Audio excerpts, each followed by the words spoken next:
When the patient in the next bed swapped my child with hers, my mother was clearly awake but kept her eyes shut, turning over and shedding 2 lines of tears. Baby, don't blame mom. In the past life, it was because I brought you back that Lydia, that silly child, ran away just to avoid causing us trouble, and then got into a car accident. Your adoptive parents are very kind. In this life, mom only wants both children to be safe. I bit my tongue and stayed silent. Now, she sure knows how to be a mother, but in the past life, after Lydia died, she pinned all the blame on me. She personally ran over my leg with her car and then refused to get me medical treatment. After I died, she held me in her arms and wept bitterly. Mommy just wanted to punish you, to make you atone for Lydia's sake. I never expected in this life, right up until the day I left the hospital, I never shed a single tear because, Mom, you aren't the only one who doesn't want me. I don't want to go back to you either. The second day after I was born, my adoptive parents, Merrick and Agnes, couldn't wait to take me home from the hospital.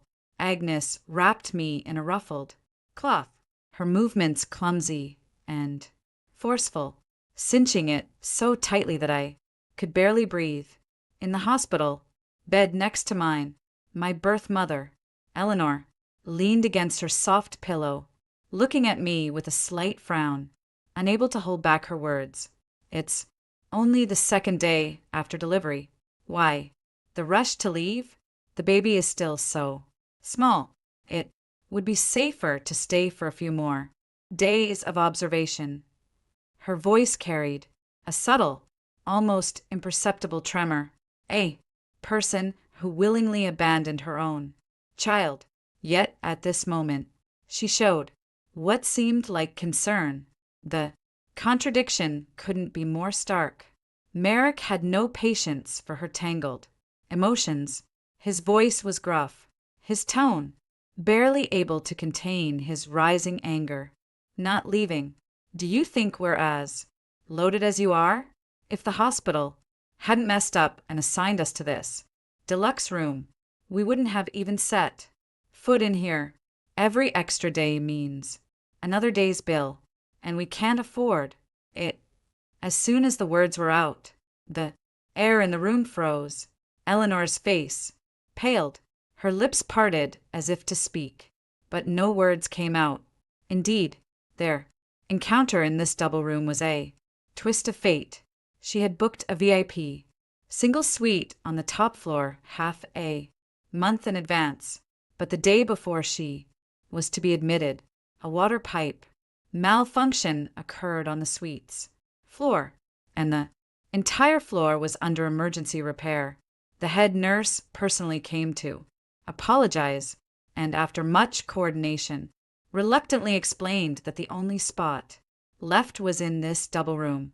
She had intended to refuse, but upon hearing that it was the nearest spot to the newborn care unit, making it easy to visit at any time, she reluctantly agreed. Meanwhile, Merrick and Agnes were supposed to be in the standard 6-bed ward downstairs. They had scraped together the medical expenses for the birth by doing odd jobs here and there, having to pinch every penny. As it happened, a new mother in their shared ward suddenly spiked a high fever, an urgent situation. To avoid cross-infection, the hospital had no choice but to urgently move them to this empty bed. The daily cost of this double room was nearly half a month's income for them. Eleanor fell silent, quietly turning her face away, her gaze returning to her own arms. Carefully, she adjusted the way she held Lydia, as if the baby were a rare treasure, fearful that the slightest jostle might disturb her. As for me, held loosely in Agnes's arms the whole time, I remained perfectly quiet without making a single sound. Before leaving, Eleanor's heart softened after all. She took a jade pendant from her bag, walked over quickly, and tucked it into my arms, her voice tinged with awkwardness. For the sake of fate, let this be a keepsake for the child. Merrick and Agnes's eyes lit up immediately. They didn't know its true value, yet they could tell it was no ordinary thing. The wrinkles on Agnes's face deepened with joy as she rattled off. Oh my, this is too kind. You shouldn't have. Yet her hands moved without the slightest hesitation, eager to stow the jade pendant away safely. The moment her fingertips touched the jade pendant, I suddenly burst into loud crying. At the same time, my body jerked violently. Smack! The jade pendant slipped from the swaddle, fell straight onto the smooth floor tiles, and shattered into several pieces. I stopped crying, left with only tiny sobs, while a bone-chilling hatred surged deep within my heart. Mom, don't you dare try to use this broken jade pendant to atone for the sin of pushing me away with your own hands, let alone to ease your conscience. The moment you chose Lydia, you cast me aside like a worn-out shoe. Merrick instantly exploded, hurling vicious words at me. What a jinx! Truly, a good-for-nothing loser, born to be a burden. He even raised his hand to hit me. Agnes quickly shielded me, but her gaze toward me was also filled with disgust. Startled, Eleanor stopped Marek's hand, her voice trembling slightly. Don't blame the child. I didn't think it through. This kind of jade breaks easily. She was afraid that Merrick would actually lay hands on me. Even more, she feared that Merrick would discard me out of disgust. She turned and pulled two unopened cans of imported formula and a stack of 100 yuan bills from the bedside cabinet, then shoved them into my adoptive mother's arms without explanation. Take these. By the child. Something good to eat. This formula is imported. It's good for her health. Only then did Marek's anger subside. Barely. He bent down, picked up the broken pieces of jade, stuffed them into his pocket, and muttered, "This broken jade pendant should still be worth a few bucks." Agnes smiled awkwardly, held me in her arms, and walked toward the door. Genevieve sat on the bed, her gaze following my retreating figure. Just as we were about to step out of the room, she spoke again. Merrick turned back impatiently. What now? Eleanor opened her mouth, her gaze passing over them and landing squarely on my face. For a moment, I almost thought she was going to regret it. I thought she would rush over recklessly, snatch me from the arms of this coarse couple, hold me, and say she couldn't bear to let me go. But she didn't. She just held Lydia in her arms even tighter, as if trying to press the child into her very bones and blood. Her voice was so soft it was almost drowned out by the rain outside the window. The roads are slippery on rainy days. Be careful. Merrick let out a dismissive tch. The door closed behind me, shutting out one world from another. 2. The shabby rental apartment reeked of a sour, moldy stench. Merrick spat on the floor, pulled out the stack of money Eleanor had given him at the hospital, and counted it twice. That's it. Not even enough to fool a beggar. Rich folks are really that stingy. Agnes threw me onto the hard plank bed, then moved close to Merrick and lowered her voice. Keep your voice down. We've already switched the kid back. What now? What now? Sell this worthless burden. Of course. What else? Keep her so she can claim our family's share when she grows up. I'm not raising an outsider, especially a girl. Agnes looked at me, hesitating. Marek, what if we keep her? For a while, Marek's eyes widened. Keep her? Where would I get the spare money? To raise someone else's brat? What are you in such a hurry? For Agnes shot him a glare. Think about it. When the girl grows up, she can work, washing clothes, cooking, cleaning, and when our son is born, she can help take care of her little brother. Besides, by the time she turns 18, the bride price will be at least 100,000, won't it? That's worth a lot more than selling a baby now. We can use that money for our son's wedding and to buy a house. What a bargain. Marek stroked his chin, a glint of calculation flashing in his murky eyes. You woman, your mind works fast. Fine, we'll keep her as a free nanny for now. Lying on the cold, hard bed board, I let out a cold laugh. These are the foster parents Eleanor described as quite nice people. In my past life, they had the same scheme in mind. In my second year of junior high, Marek directly tore up my textbooks. What's the point of studying? Girls just need to know a few words. Your brother needs tutoring classes. Get out and go work in a factory to earn money. They forced me into a sweatshop where I worked over 10 hours a day on the assembly line. Every penny I earned was promptly taken by Agnes until the year I turned 18. On my 18th birthday, a bald old man came to our house, in her 40s, remarried and raising a mentally disabled son. Marek took an $18,000 bride price and locked me in the woodshed on the spot. Your younger brother needs to buy a house for the wedding. This $18,000 will make the perfect down payment. You'll be living a good life with him. He's a small-time contractor. If it hadn't been for that year when Lydia's blood type mismatch was discovered during her college entrance medical exam and the Shin family found me by following the clues, my life would have been completely ruined.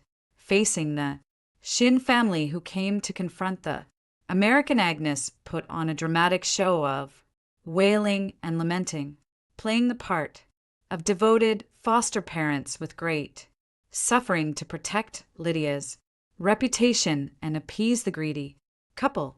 Eleanor directly threw them $2 million as hush money. The only condition was to let the scandal of the swapped heiresses rot completely in their stomachs. For the first 6 months after returning to the Shin family, Eleanor was indeed very kind to me. She bought me endless designer clothes and took me to all kinds of upscale events. She said she wanted to compensate me, but this compensation, in front of Lydia, was as fragile as a sheet of thin paper. Lydia was too smart. She knew exactly how to exploit Eleanor's guilt. Whenever I appeared in the living room, she would silently return to her room in tears. Whenever Eleanor served me a dish, she would lock herself in the studio all day, without eating, to keep the peace. Eleanor could only redouble her kindness to Lydia, then privately beg me to be understanding. Althea, Lydia is sensitive. She is also a victim in this family. Please try to be more accommodating. I gave in, but what Lydia wanted all along was for me to disappear completely, just as Cyrus was preparing a grand homecoming banquet for me and even promised in person to transfer shares of the company into my name. All those beautiful illusions shattered that night. Lydia left a letter. She said she didn't want to be an outsider in this home, nor did she want to get in the way of our family of three's happiness. She ran out It was only meant to be an act. But luck was against her. She was hit by an out-of-control truck and killed. Instantly, in that moment, the warmth in Eleanor's eyes when she looked at me was gone. There was only hatred, so intense, it nearly took on a tangible form. Why? Did you have to come back? If you hadn't come back, Lydia wouldn't have died.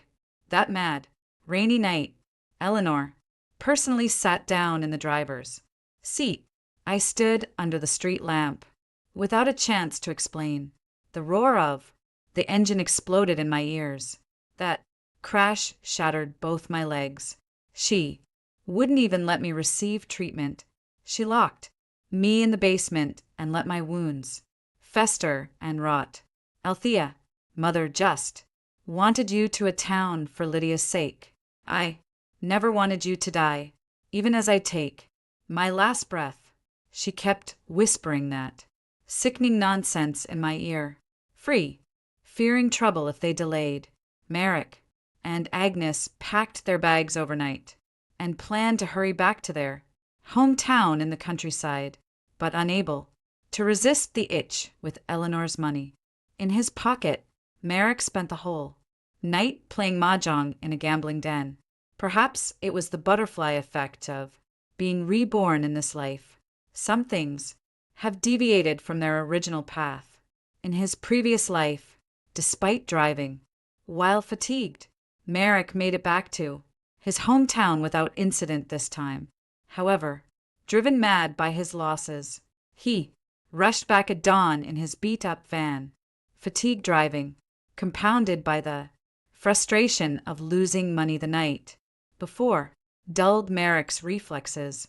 At an intersection, an out-of-control truck barreled toward him in the violent crash. All I remember is Agnes's terrified scream and Merrick's final curse. Merrick and Agnes died on the spot. As for me, because I had been carelessly tossed in the back seat, I was pinned by a pile of luggage and miscellaneous items and miraculously survived the crushed car. When the rescuers smashed the deformed car window and pulled me out, I didn't cry. Looking at those two mangled bodies, I felt an oddly calm and even a secret sense of satisfaction. A few days later, as no other relatives could be found, I was sent to an orphanage by the local civil affairs bureau. I spent a full 5 years in the orphanage. The director would often pat my head and sigh, "This kid is unnervingly smart." Glued to the TV, watching financial news every day. They're definitely going to do big things in the future. In truth, she didn't know I was only paying attention to the Xing family's business moves on the TV screen. Eleanor, dressed in a sapphire blue cheongsam with flawless makeup, was grandly announcing to countless flashing cameras that she would establish a dedicated charity foundation for her treasured daughter, Lydia. The camera panned to Lydia's face at 5 years old wearing a custom lace princess dress. She smiled with innocent delight, clutching tightly to the hem of Eleanor's dress. The look Eleanor gave her was so tender it seemed to overflow, a warmth I had never received in 2 lifetimes. I watched the TV expressionlessly, my fingers tightening bit by bit on my knees. The screen cut to the next scene. Shin Group stock opened directly at the daily limit due to this charity spectacle. Eleanor really knows how to play her cards right, spending 50 million on a publicity stunt only to see the company's market value soar by billions. She's gaining both fame and fortune. I turned off the TV, then turned and walked toward the courtyard. The orphanage was unusually lively. Today, parked outside the main gate were several black luxury cars with license plates that were downright ostentatious. The director, along with a few teachers, stood at the entrance greeting the visitors with utmost respect. The car door opened. A well-dressed young couple stepped out. They were holding the hand of a boy in a little black suit, standing in the shadows of the corridor. I recognized them at a glance. Benedict and Genevieve, the Gu family's leaders, the Shin family's greatest business rivals. In my past life, the Gu family completely dominated the market share, pushing the Shin family to the brink of bankruptcy to preserve her life of luxury as the eldest daughter, Lydia, shamelessly throwing herself at Silas, the only son of the Gu family. Eleanor even went so far as to personally visit the Gu family, disregarding all dignity, to beg for their approval of the marriage alliance. Unfortunately, the Gu family wanted nothing to do with them. I swore I would never place any hope in a family again. I don't need parents, nor do I need familial affection, but Eleanor's hypocritical smile on TV stunned me. To make the Shin family pay, to make their lives a living hell, I must seize every possible bargaining chip. For I took a deep breath and stepped out of the shadows. The boy named Silas was standing alone by the flower bed. He wasn't looking at anyone. In his hand was a Rubik's Cube, his fingers twisting it rapidly. I knew that Silas had Asperger's syndrome. He had severe social impairments, couldn't understand normal people's emotions, and rejected all physical contact. In the previous life, that was exactly why Lydia could never get close to him. Several children from the welfare home curiously gathered around, wanting to touch his Rubik's Cube. Silas's body immediately tensed up. He abruptly took a step back, letting out a short, sharp sound of resistance from his throat. Genevieve immediately pushed through the crowd, anxiously shielding Silas behind her. The caregivers quickly pulled the other children away. The atmosphere became very awkward. Benedict frowned, whispering words of comfort to his wife. I stopped about 2 m away from Silas. This was a distance that made him feel safe. I didn't speak, nor did I try to take his things. I simply took out a 9-link puzzle I always carry from my pocket. I sat cross-legged on the ground, lowered my head, and began solving the 9-link puzzle. The metal rings collided with a clear, rhythmic sound. Click, click once, twice. I maintained a completely steady rhythm. Silas's hand, which had been turning the Rubik's Cube, stopped. He turned his head, and his gaze fell on the 9-linked rings in my hand. Children with Asperger's syndrome have an almost obsessive fascination with patterns and logic. The way I moved to solve the rings followed strict mathematical logic. Silas let go of Genevieve's hand and took 2 steps forward. He crouched down in front of me. He still wasn't looking at my face, only at my hands. I undid the last ring and laid the disassembled 9-linked rings flat on the ground. Then I stepped back half a meter. Silas reached out and picked up the 9-link puzzle on the ground. Instead of playing with it the way a normal child would, he began following the steps I had just taken, trying to restore it to its original state. Genevieve was mesmerized. She covered her mouth, her eyes reddening. Benedict also looked astonished. They knew their son all too well. Silas never voluntarily engaged with anything in the outside world, let alone imitated someone else's actions. Seeing this, the elderly dean quickly stepped forward. She lowered her voice and said to Benedict, "This child is Althea. She's usually quiet, very smart, and loves tinkering with these brain teasers." Genevieve walked over to me, and crouched down. She tried to make her voice sound gentle. Are you Althea? I looked up and met her eyes. I nodded. Were you just teaching that little boy how to play? I shook my head. I was just doing my own thing. He liked it, so I gave it to him. My voice was calm, without any hint of ingratiation or timidity. This was by no means expected of a 5-year-old orphan in a welfare home. Benedict looked at me, a glint of appreciation in his eyes. Aren't you afraid of him? He scared the other children just now. He hasn't hurt anyone. I looked at Silas. He just thinks they're noisy, and I agree. When Genevieve heard this, tears immediately fell from her eyes. She turned her head to look at Benedict. Benedict, Silas, rarely reacts to anyone. Benedict understood what his wife meant. They had been searching for a way to reach Silas's heart.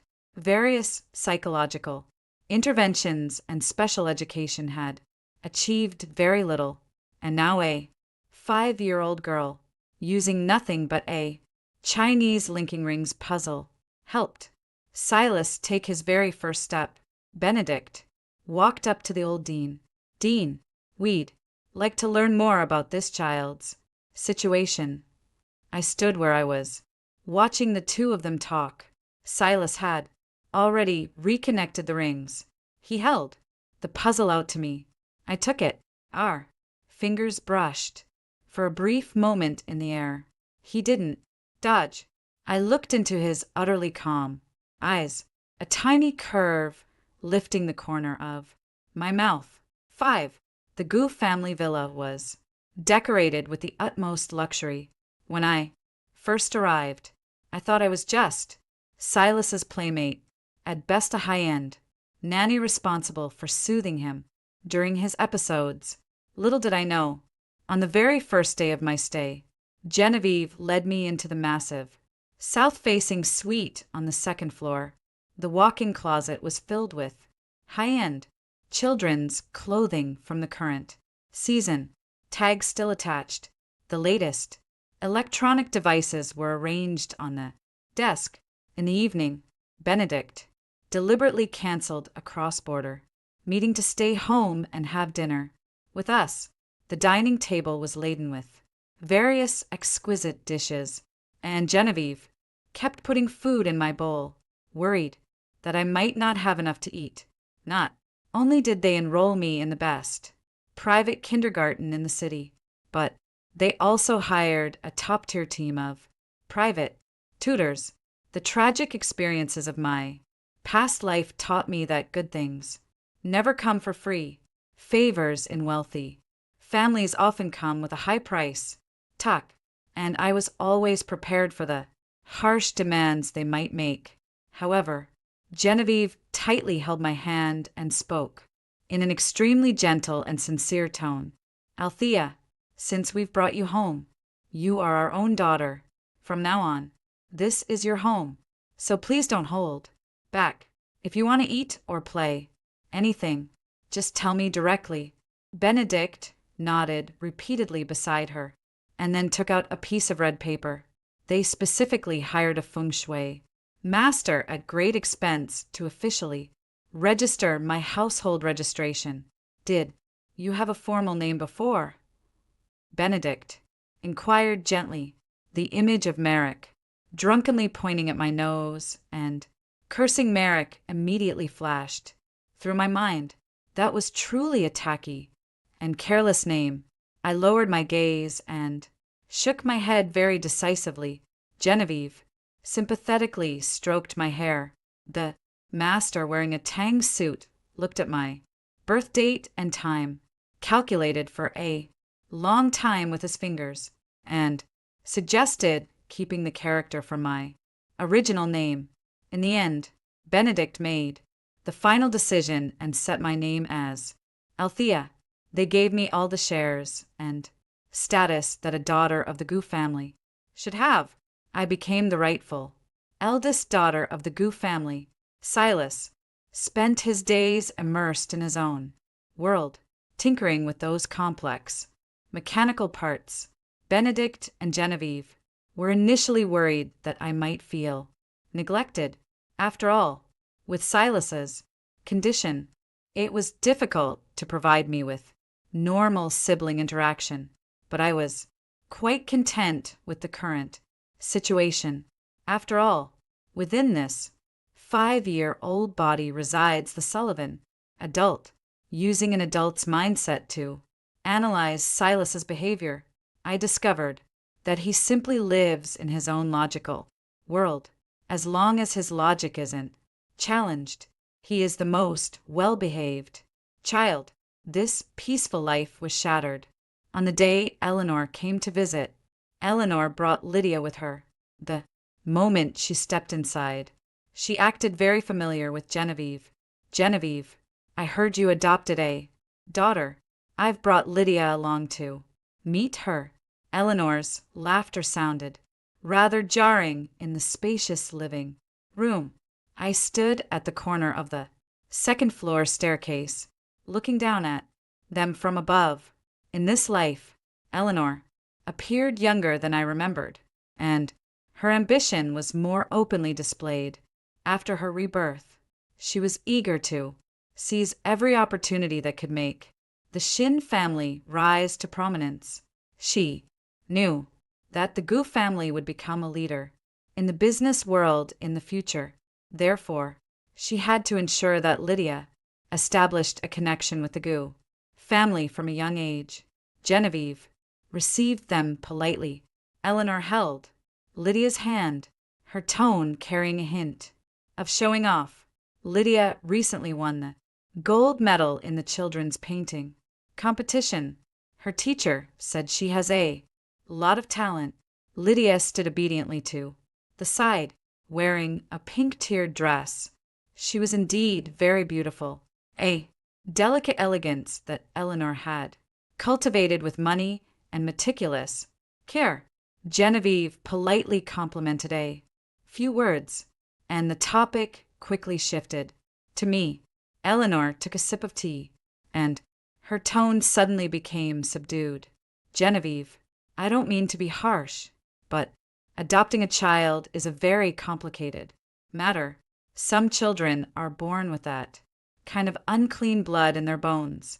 A child of unknown origins, if not strictly disciplined, will surely ruin the Gu family's reputation in the future.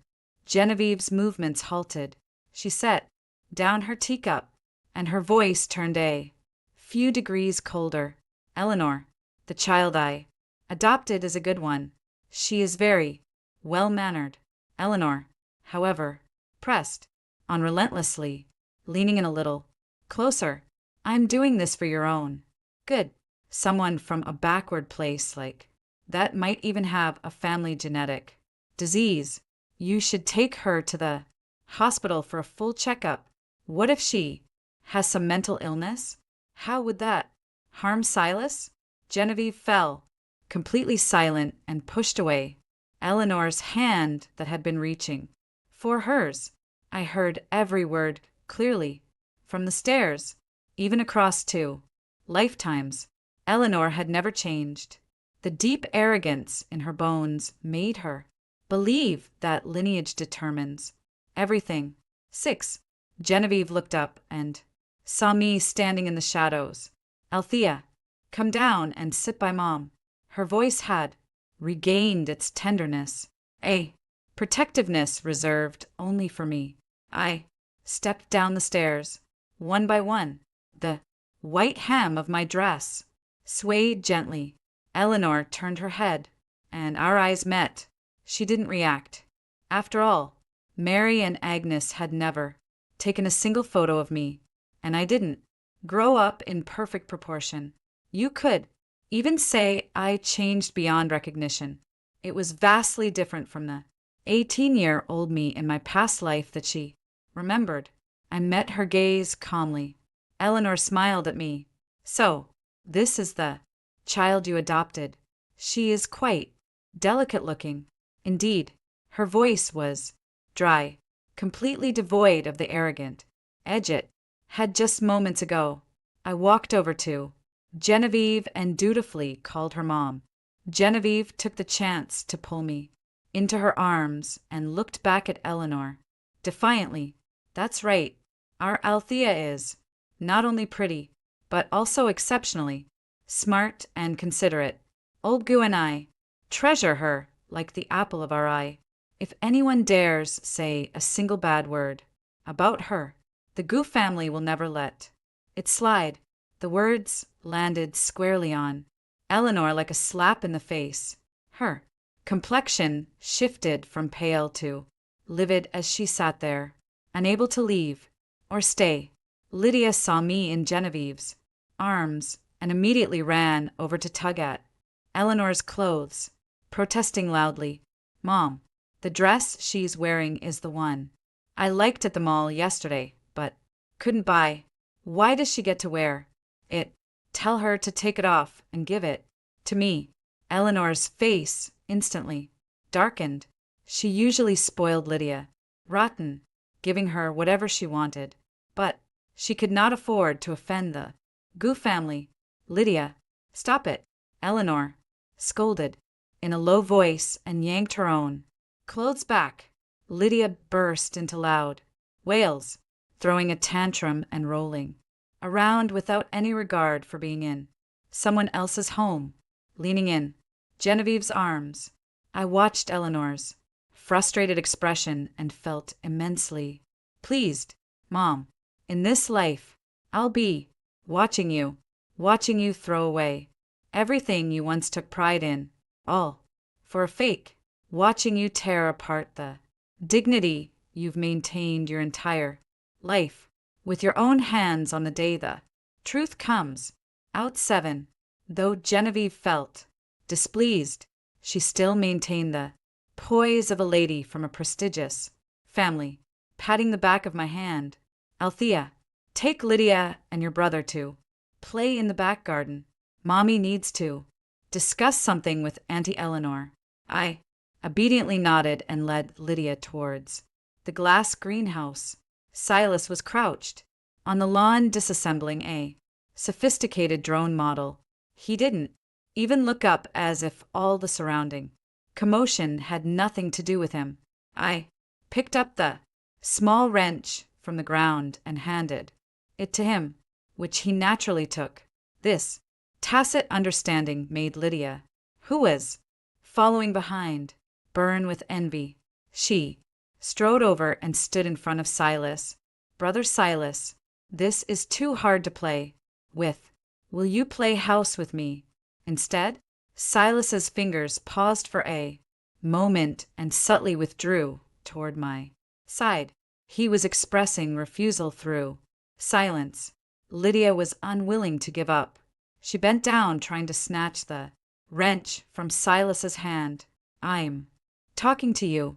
My mom said I'm going to marry you in the future. So, you have to listen to me. Coming from the mouth of a 5-year-old child, the statement seemed both absurd and ridiculous. Silas finally looked up at her. There was no warmth in his gaze, only annoyance at being disturbed. Lydia was completely enraged by this disregard. She looked at me, a flash of malice that didn't match her age flickering in the depths of her eyes. It's all your fault. You fatherless, motherless brat. You stole Brother Goo away from me. Although Lydia was only 5 years old, her vicious nature was already fully apparent, seeing that Silas only wanted to stay with me. The jealousy in her heart burned fiercely. She shoved me hard, then bent down and snatched up a metal alloy component from the ground. You're ignoring me. Huh, then I'll kill this bastard. She spun around abruptly, raised the sharp metal piece, and with all her strength thrust it toward my it. Was a force strong enough to blind. Just as I was about to dodge sideways, a dark figure swiftly stepped in front of me. Don't bully my sister. Silas's voice carried a fierceness never heard before. His arm was positioned across my face, the sharp metal scissors deeply embedded in his forearm, bright red blood quickly welling up from the wound and dripping down his fair skin. Brother, I cried out in shock, feeling as if something had twisted heavily in my chest. Silas didn't cry out in pain. He only frowned, his gaze still cold, even carrying a hint of disgust. He pushed hard, sending Lydia, who hadn't yet reacted, tumbling to the ground. Wah! Lydia sat on the ground, wailing at the top of her lungs, her cries deafening, kicking her legs and pointing at me. She shrieked. They ganged up on me. Mom, help! Eleanor and Genevieve heard the commotion and rushed out of the living room. Eleanor, heartbroken, dashed over in 3 quick strides and scooped Lydia up. Don't cry, sweetheart. Mom's here. Who dared to bully you? She turned her head and glared at me, then started yelling. I knew it, a wild girl from some godforsaken place, rotten to the core.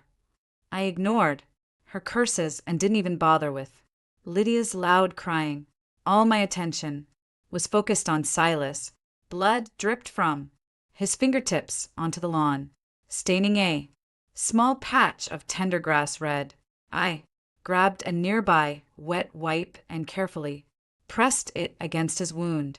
Does it hurt, brother?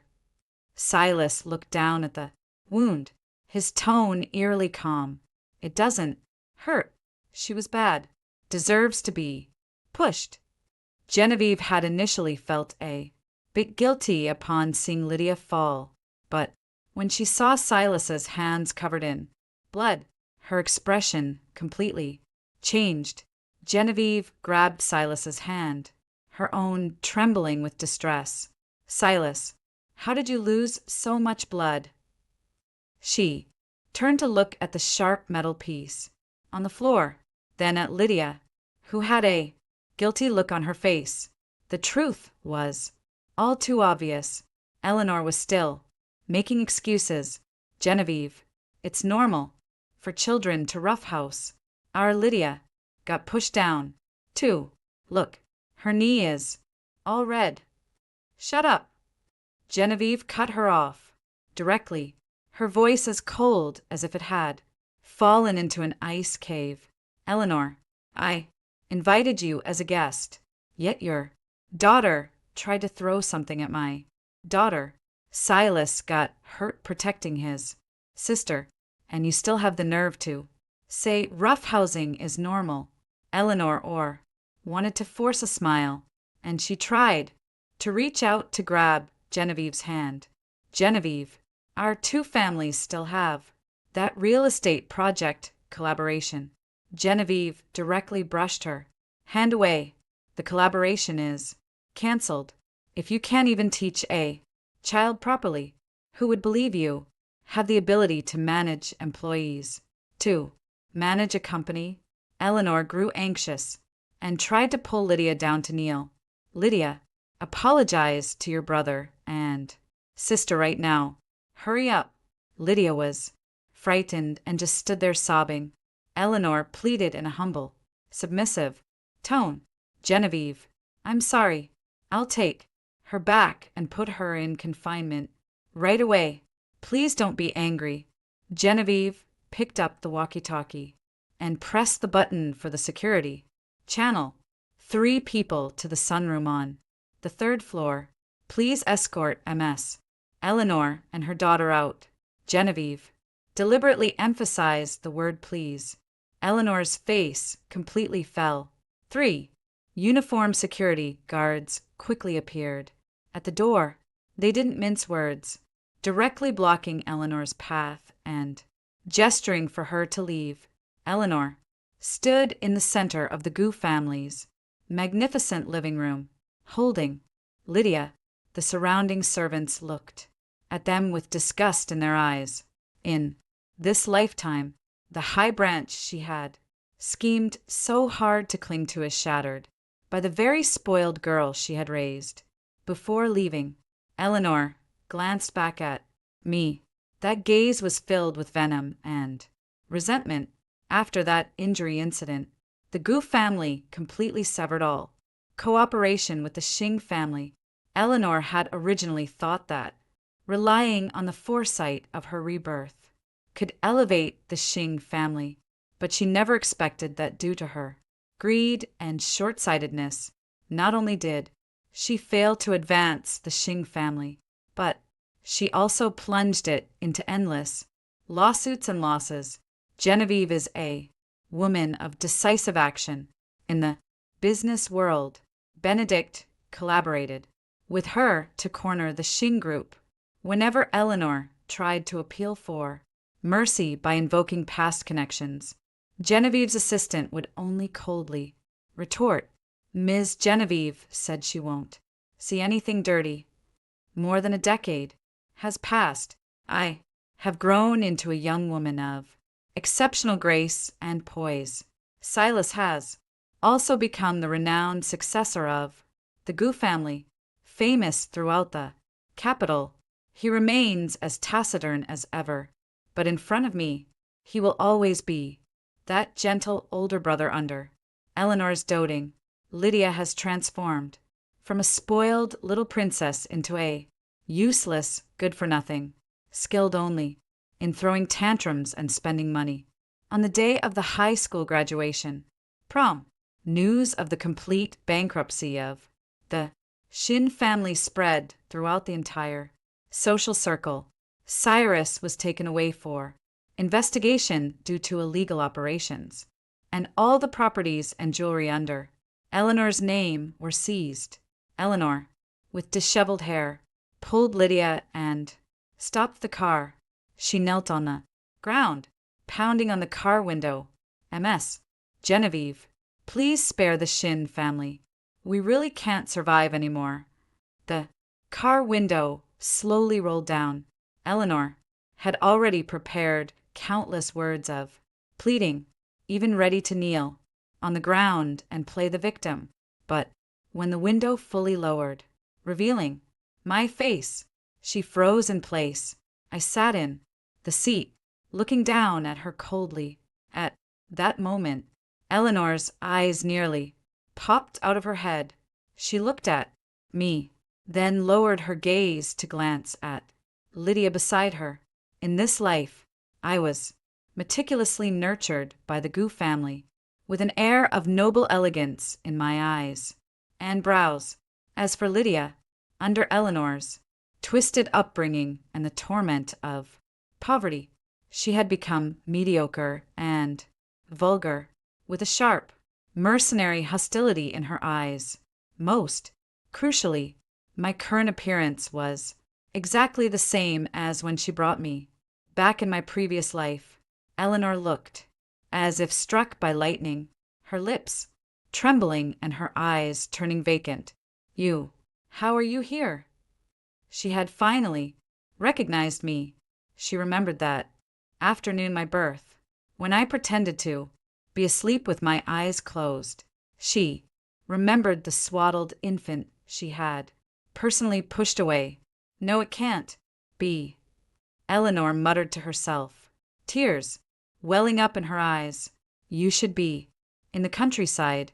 You should be rotting in the ground. Why did you have to appear at the Gu families? Why did it have to be you?" Eleanor suddenly went mad, pounding on the car door and shouting, "You ruined my life and Lydia's. If you had died out there back, then we wouldn't have ended up like this." I pushed open the car door and stepped out in my high heels, looking at her. His tone was as cold as ice. "Ms. Eleanor, how can you blame me? Everything I have today is because of you." Lydia, staring at the priceless gown on me, was driven mad by jealousy. "Why, this should have been my life." She screamed and lunged at me, her hands gripping my shoulders tightly as she shoved me toward the busy road. "Go D. Once you're dead, Everything in the Gu family will be mine. Before I could react, Silas grabbed my arm and pulled me back into his embrace at the same time. He gave a fierce push with the back of his hand. Lydia, not as strong as him, staggered backward and fell onto the green belt by the roadside. Click, click, a burst of glaring flashlight flickered in the darkness. The reporters I had arranged in advance emerged from behind the street lights, precisely capturing this wild scene. Eleanor's face changed. Journalists. Where did journalists come from? I adjusted my cuff, my tone very light. You made such a big scene at the Gu family's doorstep. Today, it would be a shame not to capture it on camera. Lydia glared at me. Did you arrange this? Who else? I looked at her disheveled state, my tone calm to the point of indifference. Aren't you the one who loves playing the victim in front of others? There are plenty of cameras today. You can act to your heart's content. The reporters had already closed and the questions grew sharper by the minute. Mrs. Sheng, is it true that the Sheng family's bankruptcy is related to the Gu family? Why did Lydia push the Gu family's daughter on the street? There are rumors that Lydia is not the biological child of the Sheng family. Is this true? As the last question fell, the atmosphere in the room shifted. Eleanor turned her head sharply. Who said that? Who leaked the news? I did not answer, but she looked at me, the color draining from her face. She guessed at 9. The true and false air scandal instantly swept through the entire city. The Sheng family's reputation was completely shattered into dust. Cyrus, upon learning that the daughter he had doted on for 18 years was actually the child of a gambler and that his wife had known all along, was so enraged that he suffered a stroke on the spot. He immediately filed for divorce, leaving Eleanor with nothing, unable to return to the Shin family. Eleanor could only squeeze into a cheap rental apartment with Lydia. Lydia couldn't bear the blow. She had a fierce argument with Eleanor in the rental apartment. Why did you bring me back? You're a criminal. You're a human trafficker. If it weren't for you, I should have been living a peaceful life, not falling into hell like this. In the struggle, Lydia pushed hard. Eleanor tumbled down the steep staircase. Her spine slammed heavily against the hard edge of the steps. That impact left Eleanor paralyzed, able to move only from the neck up. Lydia was arrested for intentional assault, facing a long prison sentence. When I walked into the hospital room, Eleanor was staring at the ceiling, tears streaming down her face. Hearing my footsteps, she turned her head with difficulty. Althea, save me. Her voice was barely a whisper. I know. I was wrong. That bastard child ruined me. Take me home. I stood by her bedside, looking down at her. Miss Eleanor, the truth is I've always remembered the day I was born. Her eyes widened, and a rasping sound came from her throat. I remember the 2 tears you shed when you watched them take me away, and I remember my past life, when you ran over my legs with your car, locked me in the basement, and watched me rot. Eleanor's pupils contracted violently, a sign of utter terror. She desperately tried to shake her head, but couldn't move a muscle. I leaned down close to her ear. The suffering in this life is what you deserve. Just rot slowly in that bed. Don't die too quickly. I placed Lydia's prison notification letter beside her pillow. The light in Eleanor's eyes completely faded. She lay in the hospital bed, destined to face paralysis, and loneliness for the rest of her life. I walked out of the hospital room, and Silas was waiting for me at the door. He took out a clean handkerchief and wiped my fingertips. Come on, let's go home. The sunlight fell on us, casting nos a dos. In this life, I am no longer the abandoned and mistreated orphan girl. My adoptive parents treat me as their own. Silas also always protects me in his clumsy, yet steadfast way, treating me like his biological sister. The bone-deep pain and piercing hatred from my past life, the breakdown and despair from those late nights seem, within the sudden gentleness, to be soothed and buried bit by bit. I think I can finally say a complete goodbye to the past, the end. Story 2. After my sister gave me a cup of milk tea, I felt completely weak and could only watch helplessly as a human trafficker carried me away. Mom, I sold the little and got the money. I heard my sister's voice on the phone behind me at the Trafficasting.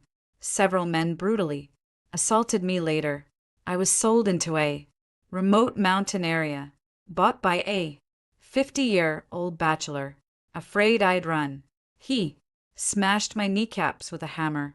2 months later, when the man was drunk, I stole his keys, unlocked the door, and crawled to the kitchen to get a cleaver. I knew I'd never get to take revenge on the person I hated most in this lifetime. I had turned the man before me into a harmless torso. I won't kill you. I want you to live. As the man watched in horror, I ended my own life with a single stroke. Wait here. Cease. I'll go get you some bubble tea. When I came to, I was back to the moment before my sister went to buy me bubble. Da. She looked at me with a smile, her eyes sincere and clear. When we were kids, my sister never invited me along to the amusement park. I'm filled with hatred. When the family went out to eat, the three of them would have hot pot together. I'd end up buying a shoe sole pancake from a street vendor, slathering it with chili sauce, spending 3 yuan to feel half full. If I dared buy 2 sesame cakes, Dad would have slapped me twice across the face. Cease. How about we go on a trip together during the Qingming holiday? My younger sister asked, tugging at my hand. I froze. What was going on? When was I ever included in fun outings like trips? Had my sister lost her mind, or had her parents? I stared at my sister in disbelief. Me? Are you sure I can? Am I even worthy? That was the genuine thought I harbored in my previous life. My sister pouted and spoke again. If you don't want to go, fine. I'll just go by myself. Wait, I'll go. My sister shot me a sidelong glance with reflexes like yours. You couldn't even get to warm if you tried. I didn't dare show the slightest resentment at my sister's taunts, knowing full well that keeping this little princess happy was my ticket to staying in this household. All right, go. Clean up now. With that, my sister plopped onto the couch and started playing Honor of Kings. Cease. I want an apple. 1. Okay, I exclaimed excitedly as I ran to get an apple, washed it, and ended up peeling it a bit too thick. Peeling apples was the moment I looked forward to the most because it was the only time I got to eat any apple. To be precise, I only got the peel and the core. Mom came out of the kitchen, saw me eating the apple peel, and slapped me across the face. All you do is sneak food. Go take out the trash. Dad came home from work, carrying a KFC family bucket. Sweetie, come quick. Your family bucket is here. I didn't flatter myself into thinking that term of endearment was meant for me. The last time I answered to Sweetie, I got slapped twice. That was the first time I realized my father's affection had shifted, watching my little sister devour the food. My mouth watered like a running faucet. I kept doing the housework, forcing myself to look away from my sister, but that damn smell kept creeping into my nostrils whether I looked or not, and my mouth was still watering just as much. Plop! A piece of chicken my sister was gnawing on fell to the floor. Perfect timing. I immediately rushed over to pick it up, knowing my little sister would never eat anything that had fallen on the ground. But our dog, Wonka, was even quicker than me and snatched it up in one bite. Damn it. The next day, the day of our departure had arrived. My sister packed a whole suitcase full of stuff, but I traveled light, just the clothes on my back and a couple of her old bras. She didn't wear any more. Even the outfit I'm wearing now used to be hers. We're the same height, but she's a bit bigger than me, so her hand-me-downs fit me perfectly. Bye, Mom and Dad. We're heading out now. My sister waved goodbye to our parents, while I just gave a timid smile without saying a word. I knew they wouldn't even notice. After checking into the hotel in the neighboring city, my younger sister took me by the hand to buy bubble tea. Let's save the bubble tea for when we get back to the hotel, sis. Okay, sure. I went, along with whatever she decided, like a puppet on strings. I returned to the hotel after buying milk tea. Are you going to use the restroom? She asked. No, I replied. She sniffed the air near me with a look of disgust. You're starting to smell. Time for a shower. I quickly sniffed myself, but I didn't smell anything. Ugh, go take a shower right now. I refuse to share a room with someone who has no sense of personal hygiene. In our household, whatever my younger sister says goes. Even my parents have to listen to her. So, of course, I didn't dare to talk back. I had no choice but to do as I was told and obediently went to take a shower. Fresh out of the shower, my younger sister eagerly handed me a cup of bubble tea, saying, "Here's your tea. Cease. Drink up." Flattered, I quickly took it as the tea touched my lips. A rich blend of milky and tea flavors filled my mouth, making every taste bud dance with delight. The legendary ambrosia, described in textbooks, couldn't possibly be any better than this. Is it good? My sister asked, looking at me with a mischievous smile. I nodded vigorously. This is absolutely delicious, I replied while chewing the delightfully chewy, soft, and sweet tapioca pearls. My sister, seeing how long I was taking to savor each sip, couldn't help but urge me, "Sis, stop being such a bumpkin. Will you? Drink faster. If you keep going this slow, I won't buy you any next time."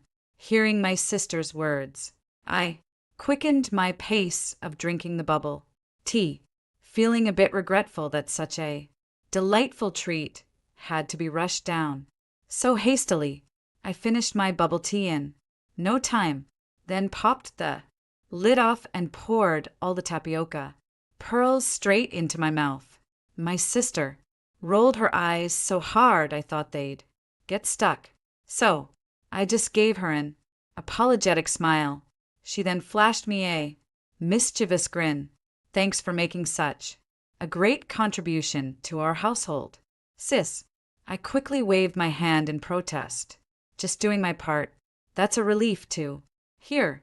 Suddenly, a wave of dizziness hit me, followed by a numbing weakness that spread through my body, and I collapsed onto the carpet.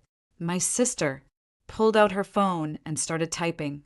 Soon after, there was a knock at the door, and my sister let two burly men in. One of them lifted me up, while the other handed a black plastic bag to my sister. I was fully conscious, yet I couldn't even speak. I looked at my sister with pleading eyes, only to see her wave at me and say, "Goodbye, sis. See you never." She said it so casually, without a hint of guilt or the slightest trace of reluctance. If our dog One Kai were sold, she'd probably cry her eyes out. "Mom, I sold off my sister and got the money." Those were the last words I ever heard from my sister at the trafficker's den. I endured hours of brutal torture before being dumped in some remote mountain village, 3 hours later to become that 50-year-old beast, Gideon's kept woman. To this day, I still can't comprehend how a human being could be capable of such cruelty. My legs were brutally smashed with a hammer, and I was locked in an empty room without even the means to end my own life. The old beast came that very day to force himself on me, completely disregarding the excruciating pain from my freshly broken legs. Every time my leg throbbed with pain, my desire to kill him grew stronger. Gradually, I no longer wanted to end my own life. I was determined to survive. "I swear I'll kill that bastard with my own hands." After enduring 2 months of humiliation, Gideon attended the wedding banquet of another old bachelor in the village. Perhaps because I had been acting so docile during this period, he actually dared to come home completely drunk. His thunderous snoring echoed through the room. He was dead drunk, out cold like a log. I untied the keys from his waist, crawled to the door, and unlocked the heavy padlock on the bolt. I scrambled out into the yard, grabbed a kitchen cleaver and an iron hammer from the kitchen, and picked up a coil of rope from the courtyard. After painstakingly trussing him up tight, I didn't act immediately. Instead, I waited for the liquor to wear off and for him to regain his senses. Early the next morning, Mahekma Pehat, Mahekma. Gideon's eyes flew open as he woke to find himself bound and gagged, struggling to scream. But all that escaped were muffled grunts. His own foul-smelling sock was crammed deep in his mouth. "Time to pay your debts." Just as he had shattered my bones, I returned the favor, though with my limited strength. I had to grip the sledgehammer with both hands and work slowly. The sickening crunch of breaking bones echoed, and Gideon passed out from the agony. I kept hammering away, and he jolted back to consciousness. Gideon was still breathing, but he'd never use any of his limbs again. I tied a rope tightly around his wound to keep him from bleeding out.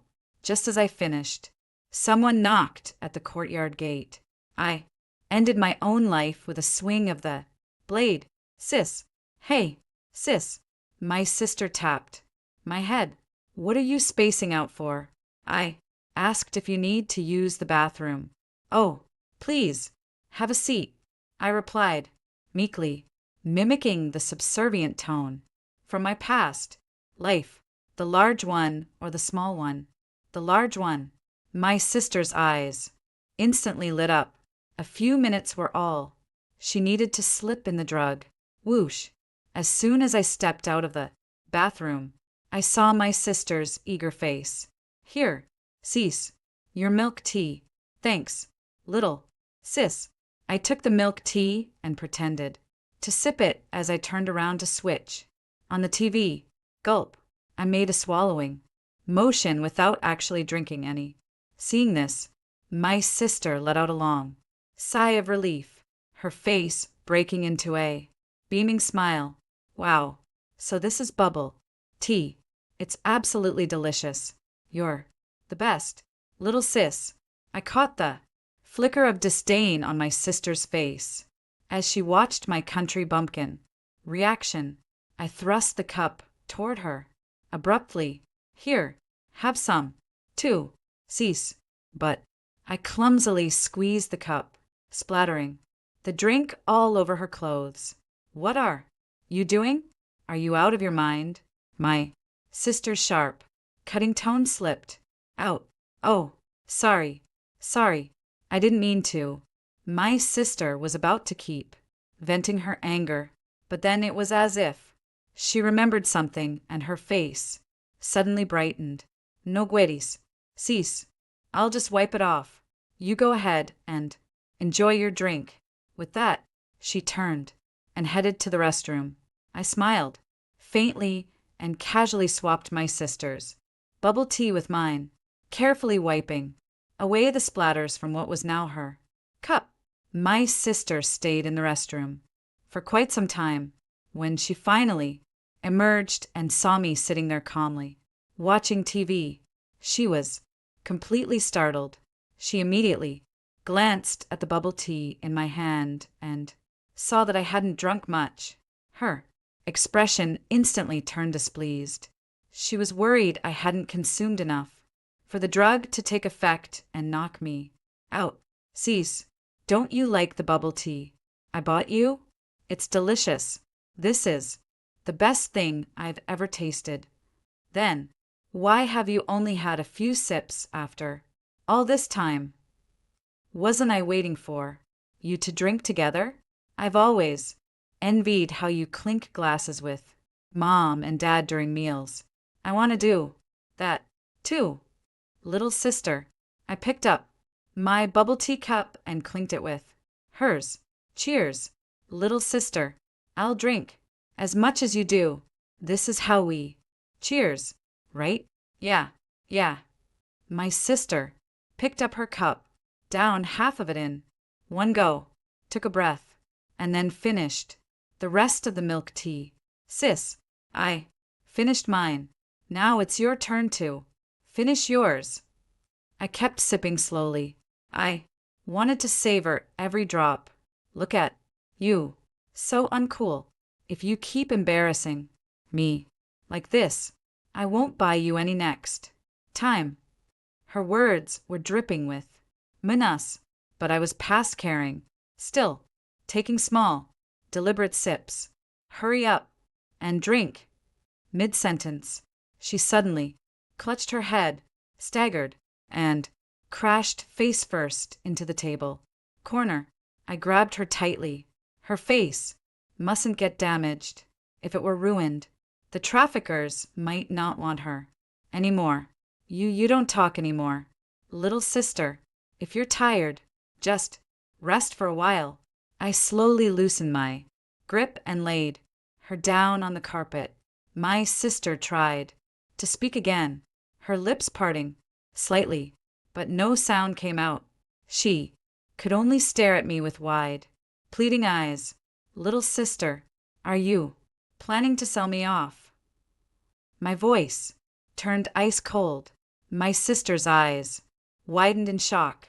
I picked up her phone and used her finger to unlock it.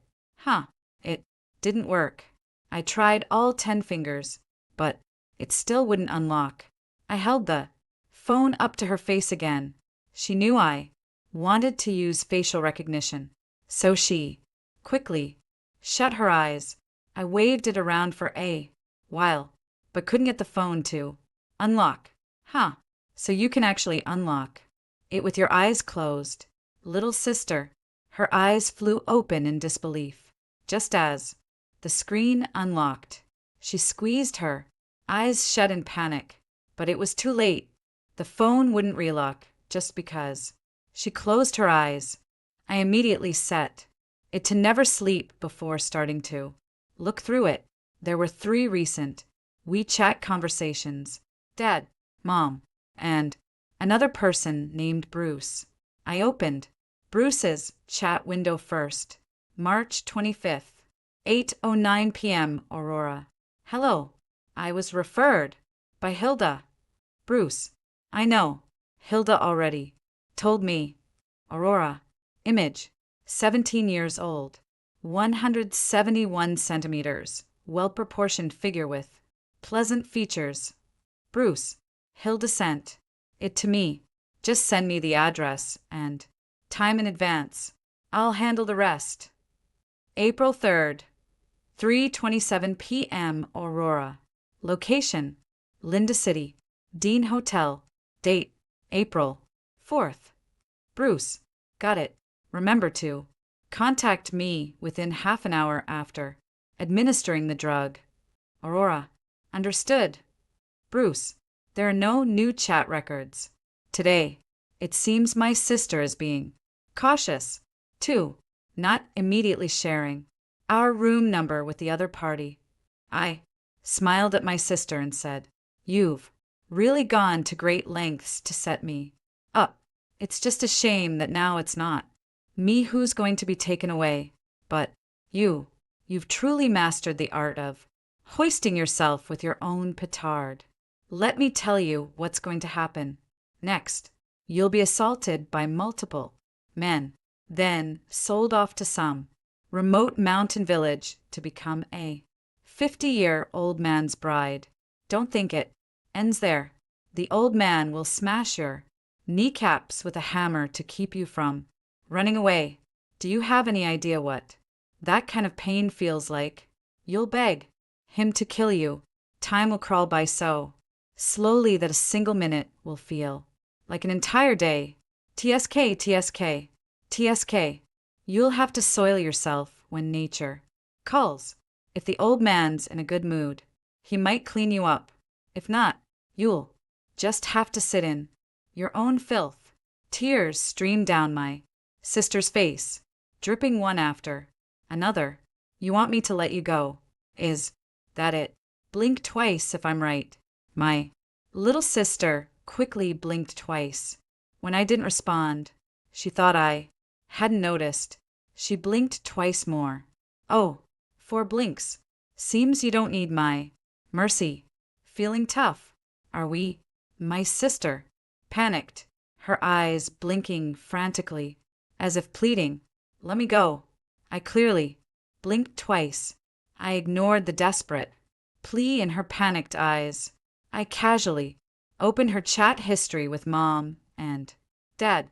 It was filled with discussions about drugging me and how much money I could fetch. Seriously, I'm only worth 80,000. I was scrolling through the chat history when Mabel sent a message. "Mom, Aurora, is that little sold yet? Don't screw this up. Super cute, Aurora." Me, "Don't worry, Mom. I'll slip her the knockout drop soon."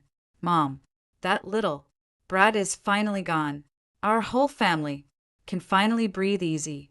Super cute, Aurora." Mom, "Why didn't we wait until she got married to demand a bride? Price? Wouldn't that have been more profitable?" Mom, "Silly child. That little brat is getting harder to control as she grows up. If she ran away from home later, we wouldn't get a single cent. Is that even a valid excuse? By all accounts, my bride price should be worth more than 80,000 anyway, and we could have milked more from my in-laws, too. Besides, I diligently do housework every day after school, which should save her a lot of effort. And let's not forget, I even earn a 1.500 yuan scholarship every month. Something's off. Everything feels wrong. Suddenly, I remembered something from 2 weeks ago. When I took out the trash, I saw my mom coming out of Uncle Sia's place next door. Even though she was supposed to be grocery shopping, she looked absolutely radiant, with damp strands of hair clinging to her face and an unsteady, almost dazed posture. Looking back now, it's strikingly similar to certain scenes you'd see in TV dramas. Barry's probably sporting a set of antlers by now. These matters are really none of my concern. And one thing is certain, not a single person in this family is innocent. They all deserve to die Adorable Aurora.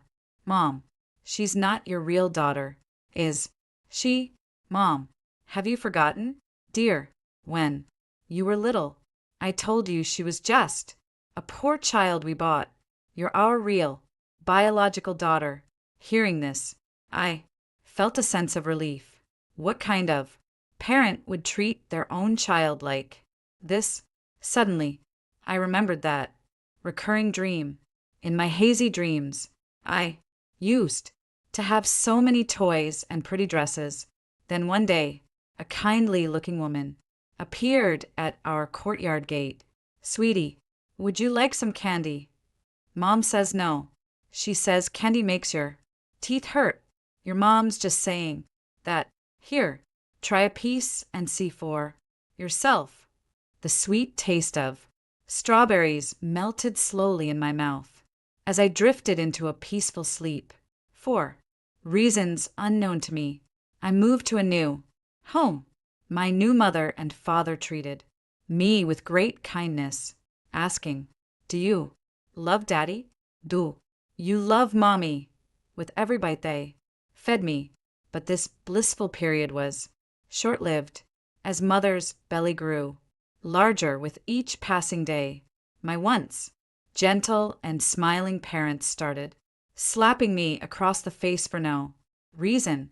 Feeling the stinging pain on my cheek, I cried out, "Dad, you don't love me anymore." Dad slapped me twice more. "Don't talk nonsense." I had to rethink my survival strategy. I started to figure out some patterns. When I reached for the second steamed bun, I'd get slapped. When I watched TV, I'd get slapped. When I went out to play, I'd get kicked and slapped. When I work, I don't get slapped around. So I kept doing chores nonstop, finished all the housework, then do it all over again. If they didn't need me to protect my sister at school, they probably wouldn't even let me go to school. Shaking off my thoughts, I turned to look at my sister. "Thank you, little sister, for bearing this hardship in my place. I'll live a happy life, always cherishing your memory." Picking her sister's still unlocked phone, she sent Bruce a message. "Agent 0309. Come." Immediately. Then I turned on the location tracking and handed the phone back to my sister. My sister looked at me with pleading eyes, tears streaming down her face. I reached out to her as I had in her past life, curling my fingers slightly. "Farewell, my dear sister." With those words, I turned and walked out of the room, leaving the door wide open behind me. I won't put myself in harm's way. It wouldn't be good if Bruce ended up capturing me, too. I won't take part in selling my sister, because it's illegal, and I don't do illegal things. Afraid of running into Bruce, I quickly went up to the 5th floor using the emergency exit. The hotel's restaurant is on the 5th floor, and it's currently the busiest dining hour. After showing my room key, I was allowed to enter. I picked up a tray, served myself some of my favorite dishes, and started eating with great relish. For some reason, the food tasted exceptionally delicious today. I accidentally left my room key in the restaurant. Half an hour later, I returned to room 0309. The door was already locked, and I didn't dare open it, fearing an ambush. I went to the front desk and told them I'd forgotten my key card, asking them to unlock the door for me. It turned out I was overthinking things. There was no ambush in the room, and my sister was gone, too. All that remained was an extra black plastic bag. The plastic bag contained 8 bundles of red bills. "How could you be so careless, little sister, just tossing money around like that?" I casually stuffed the money into my sister's suitcase, Or should I say, my suitcase now? All I did was open the door, and the whole thing just fell into place. She's the one who drugged herself. She's the one who found the traffickers. Now, she gets to reap what she sowed. Sounds fair to me, doesn't it? I locked the hotel room door and fastened the security chain. I knew exactly what would happen in the next 2 hours. But frankly, that's none of my damn business. I walked to the bed and collapsed into sleep. Beep, beep, beep. The 4-hour countdown alarm went off, and I called the police while rubbing my bleary eyes. When did you first notice Aurora was missing? I came back around 12:40 after having lunch. Why did you go to lunch by yourself at noon? Because the hotel only provided one meal, and my sister didn't want to eat the hotel food. She said she wanted to eat out. Why didn't you call the went back to the hotel to sleep after dinner, and when I woke up she still wasn't back. I tried calling her, but her phone was off. I was worried something might have happened to her, so I contacted the police. Aside from switching drinks with my sister and the messages with Bruce, I've been completely truthful about everything else to police. Reviewed the hotel surveillance footage and discovered a person wearing a tightly wrapped mask carrying my sister out of the hotel and getting into a minivan. Upon investigation, it was found that the minivan had counterfeit license plates. It suddenly occurred to me that I could check my sister's phone location by logging into my sister's Apple ID. My uncles traced the location to a dilapidated factory on the outskirts of the city. My uncles immediately reported to their superiors, gathered a team, and surrounded the place. No problem. I will absolutely not let these beasts get away. What happens next has nothing to do with me. In the evening, I received a call from my uncle saying the human traffickers' den had been completely raided. The entire criminal gang was arrested, and 11 women and children were rescued. Unfortunately, we were able to locate my sister. According to the traffickers' confession, they operate like a wholesale market. Once they distribute the goods to lower-level retailers, they have no idea who the end buyers will be. They expressed profound regret, and I reciprocated with my own deep regret and gratitude. It seems she's destined to go through everything I experienced. That actually puts my mind at ease. I tried to break the devastating news to our parents that my sister had been taken by traffickers, but neither of them answered their phones. When I tried again, I was met with the automated message: "The number you have dialed is currently busy." I tried sending them another WeChat message, only to get message not delivered. You are not on their contact list. I shook my head in resignation. Were they really that worried I might call them for help? Well, you left me no choice by not answering your phones. I grabbed my suitcase and checked into a hotel 5 kilometers away. If anyone escapes from Bruce's place and the suspicion falls on me, wouldn't I be in serious danger? I went to the bubble tea shop and bought another cup of milk tea. Then I headed to KFC and ordered one of each: the spicy chicken burger, the extra crispy chicken burger, the New Orleans chicken burger, and the deep sea cod burger. A family bucket. Let's get one of those too today. I finally got to taste the delicacy I've been dreaming of. With a full stomach, I wandered through the city streets and alleys, feeling a long-lost sense of freedom. It wasn't until the next day, when I opened my phone, that I was shocked to receive over 300 friend requests. MAK. Mom's nickname, Maeve Ad. Meet Seagull. Dad's nickname, Maeve add. Me as a friend, MAK. Maeve add me. It's your mom. Maeve. It's your dad. Add me. Mac. You little brat. Add me already. You little troublemaker. Add me MAK. You. Son of a you watching the increasingly unhinged friend requests. I couldn't help but smirk. If you're not in a hurry, there's always someone more desperate than you. The phone suddenly hung. Hello, Dad. Dad's voice burst through the receiver, frantic. Where's Aurora? Put her on the phone. Dad, Aurora's gone missing. Sobbing. What? Weren't you the one who was supposed to get taken? Dad, what are you talking about? I don't understand any of this. Why was Aurora taken away while you were left alone? I have no idea either. I just went out for a meal yesterday, and when I came back, my sister was gone. His father roared in fury. What the hell is wrong with you? Why didn't you go look for her? Dad, you're definitely in the wrong here. I thought my sister had gone out for a meal. What the hell? God damn it.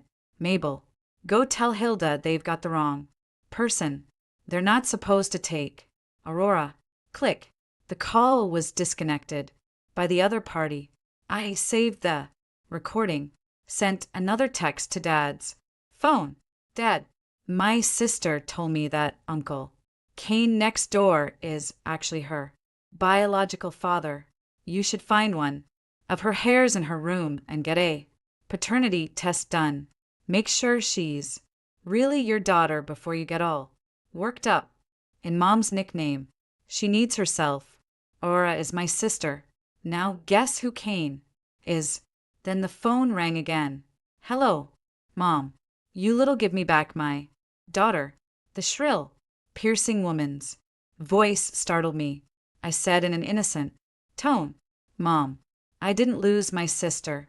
The hotel footage shows she was taken by 2 men. That's a lie. Those people were clearly here for you. Why weren't you taken instead of Aurora? Oh, I don't know either, but they really only took my sister.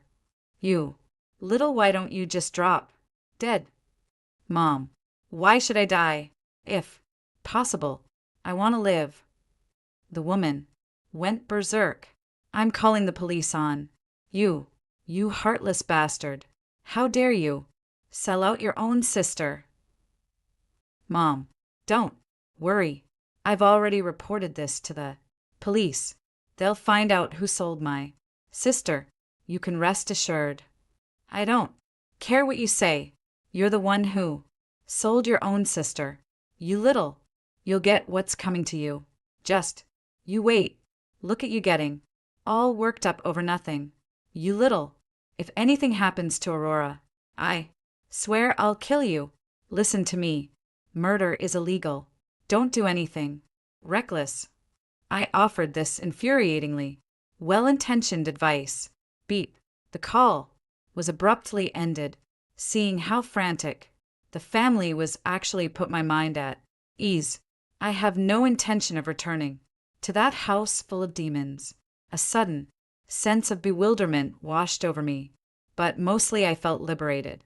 After the Qingming festival break, I returned to my high school with the college entrance exam just around the corner. I need to start fighting for my own future instead of just taking care of my sister. Back when I finished my middle school exams, several high schools actually came to my home to recruit me. Barry and Mabel never intended to let me attend high school. They even turned away the teachers who came to recruit me, but after hearing the offers from several high schools, they chose the absolute worst one. No, 13 high school, for me to attend. The reason was simple. Number 13 high school offered the most money, so I started bringing in $1,500 a month for the family while still in high school, with the school covering room and board. Maeve, come here. My homeroom teacher Ms. Lin. Came to see me. Hello, Ms. Lin. What can I do for you? Well, there are police officers here to see you. The police? I felt inexplicably uneasy, but still followed Mr. Lin to the administration office. Hello, Maeve. I'm afraid I have some terrible news for you. For reasons unknown, your father has killed your mother. He's now in custody facing murder charges. Thank you for coming all this way. The officer seemed puzzled by my calm reaction, but didn't press further. The Gaokao was finally over. I scored 697 points, and the principal and my homeroom teacher were absolutely thrilled. They even hung a banner at the school gate that read, warmly, celebrating our student May 4, reaching the Tsinghua and Peking admissions score line. I didn't dare apply for Tsinghua or Peking University, and instead chose Zhejiang University as a safer option. In the blink of an eye, for years passed, and I successfully graduated with a degree in law. One day, as I was heading home from my internship at the law firm, I realized someone was following me. I tried to stick to crowded areas, but the person tailing me kept a steady, unuried pace. Eventually, I stopped in front of a pitch-dark courtyard. When I turned around, two middle-aged men were closing in on me from both sides, clearly trying to cut off my escape route. One of them, a sun-weathered man, dressed in rustic clothes, was slowly pulling a hammer from his tool bag. Gideon, I gasped, finally recognizing his face. You made my last life a living hell, and now I'm going to make you pay twice as much in this one. Seeing another middle-aged face, I wasn't the least bit surprised, and took the initiative to greet them. Uncle Xia, you're here. You little witch, how cruel can you be? Not only did you get my daughter sold off, but you also got Mabel killed. Tell me, how should I repay you for all this? No need to thank me, Uncle Xia. They got exactly what they deserved. You don't owe me any gratitude. You bitch. A shrill, hysterical woman's voice suddenly rang out. I turned toward the sound. A figure was limping closer, moving in a way even more grotesque than a zombie's gait. Maeve, why weren't you the one who drank that spiked milk tea that day? Why, watching Aurora's hysterical meltdown.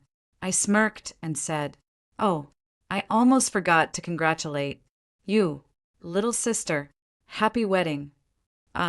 As memories of her painful struggles over the past 4 years flooded back, Aurora completely broke down.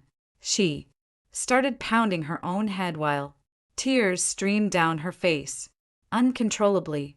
Through her sobbing, I learned that Beast Gideon broke all her limbs on the very first day, all the while muttering, why isn't it her? Why isn't it her? After enduring 4 years of abuse, she finally learned from Gideon that her referred to none other than her own dear sister. So, all this time, she had been suffering in that bitch's place. She immediately volunteered all my information without hesitation and offered to help Gideon get his revenge. Eventually, they all went back to my hometown together and learned from the neighbors what had happened to her parents, as well as the fact that I had been admitted to Zhejiang University. This only deepened the resentment in her heart. Why did she end up with her family destroyed and loved ones lost? While I got to live a fulfilling life, she reached out to her biological father, Cain, who had already been wanting revenge, but didn't know who to target. The three of them immediately hit it off. The three of them spent over 2 weeks discreetly asking about me at Zhejiang University.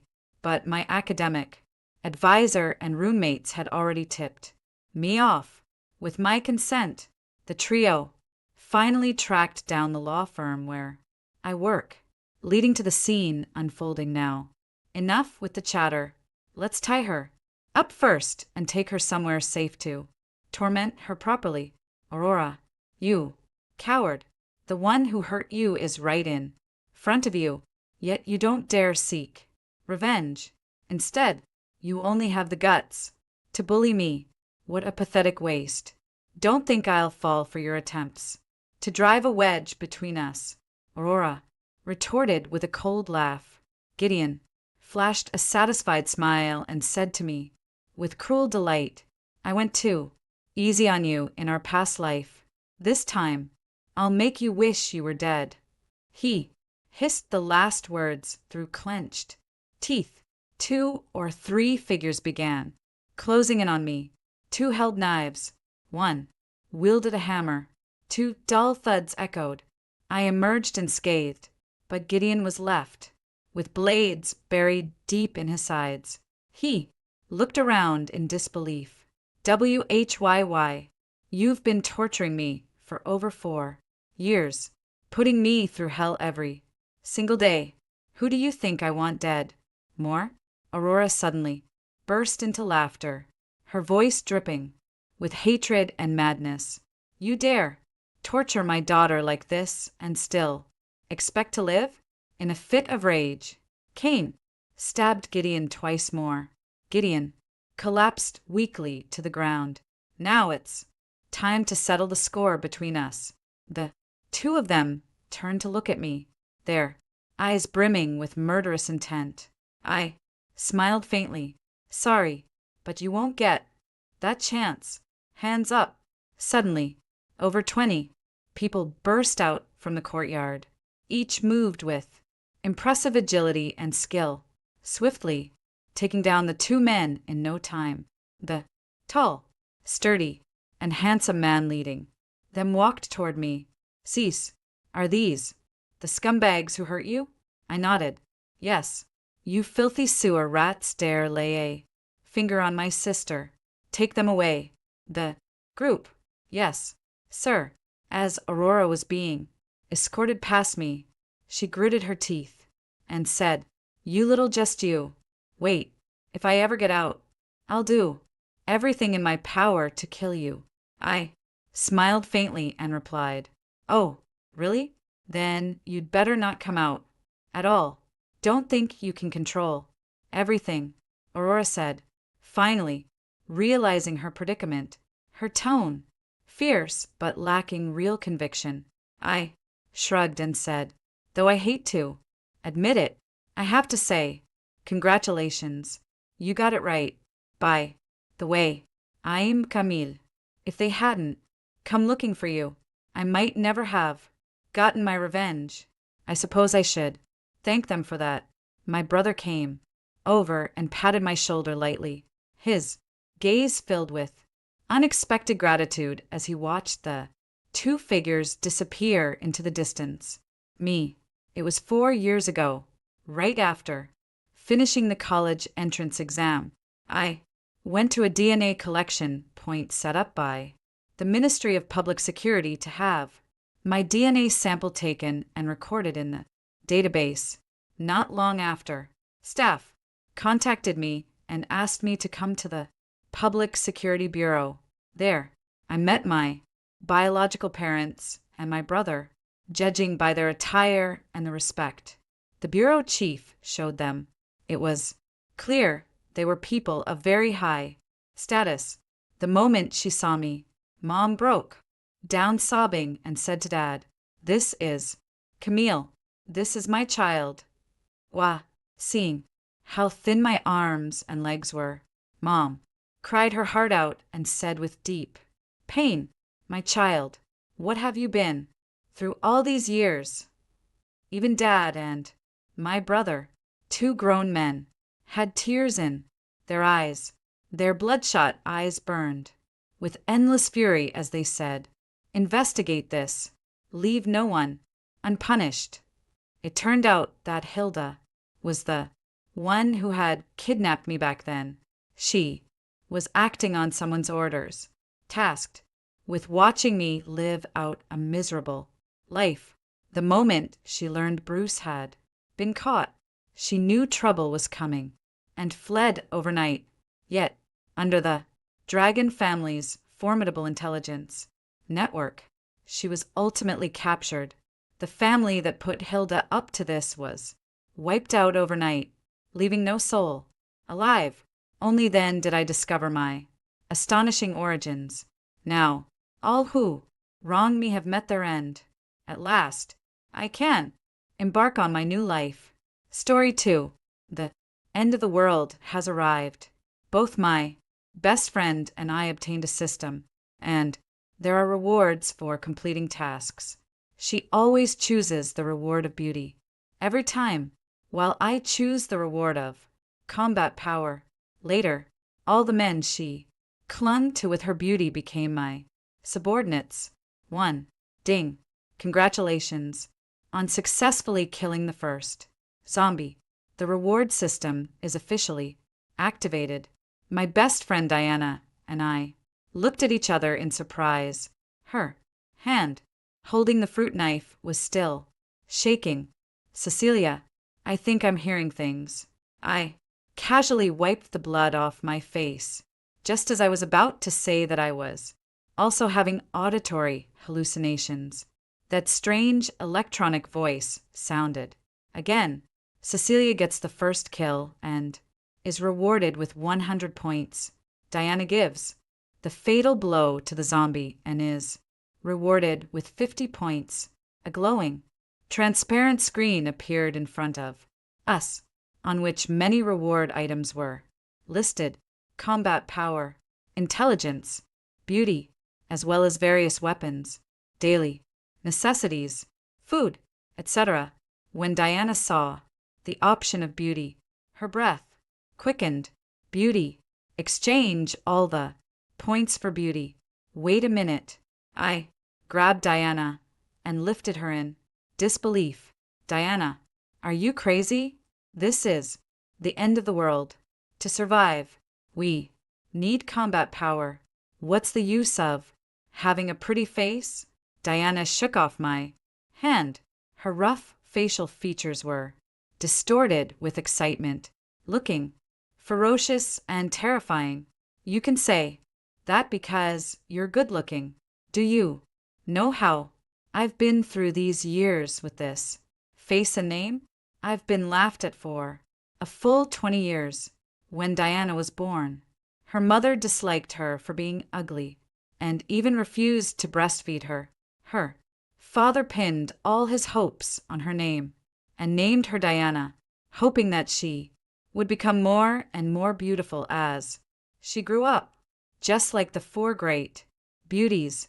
Unfortunately, things didn't go as expected.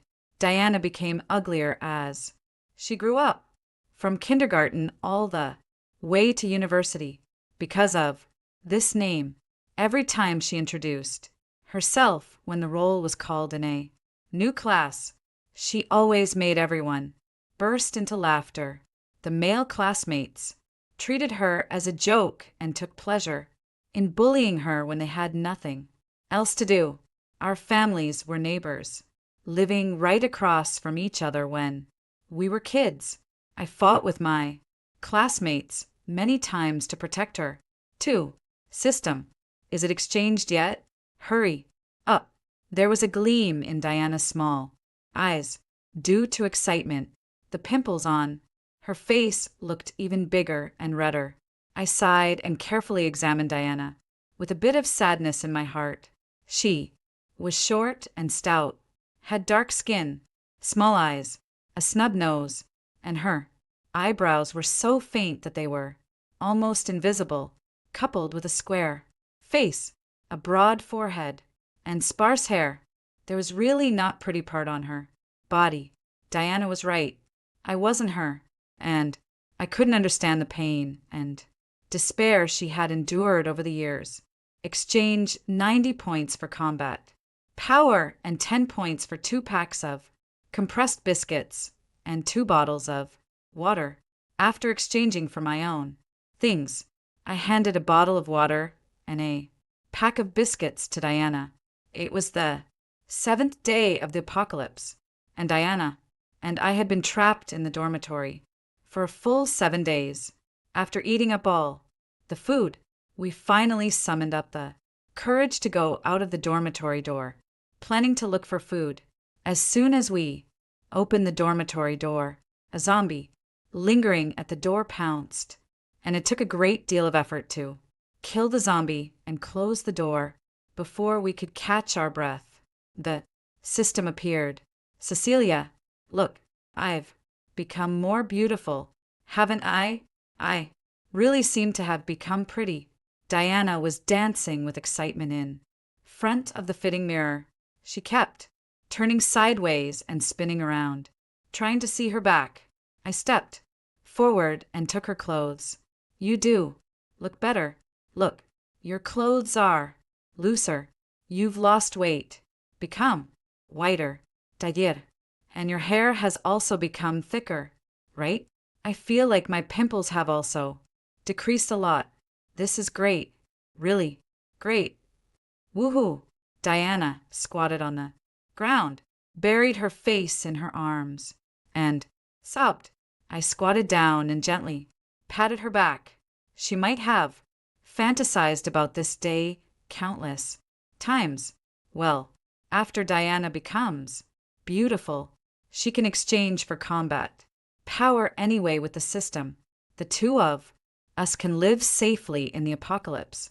Are you tired from crying? Here, have a sip of water and take a rest. Then we'll go out and fight the zombies again. Fight the zombies, right? To get points. Points can make me beautiful. Diana pushed me away, stood up quickly, and flung the door open and ran outside. Bang!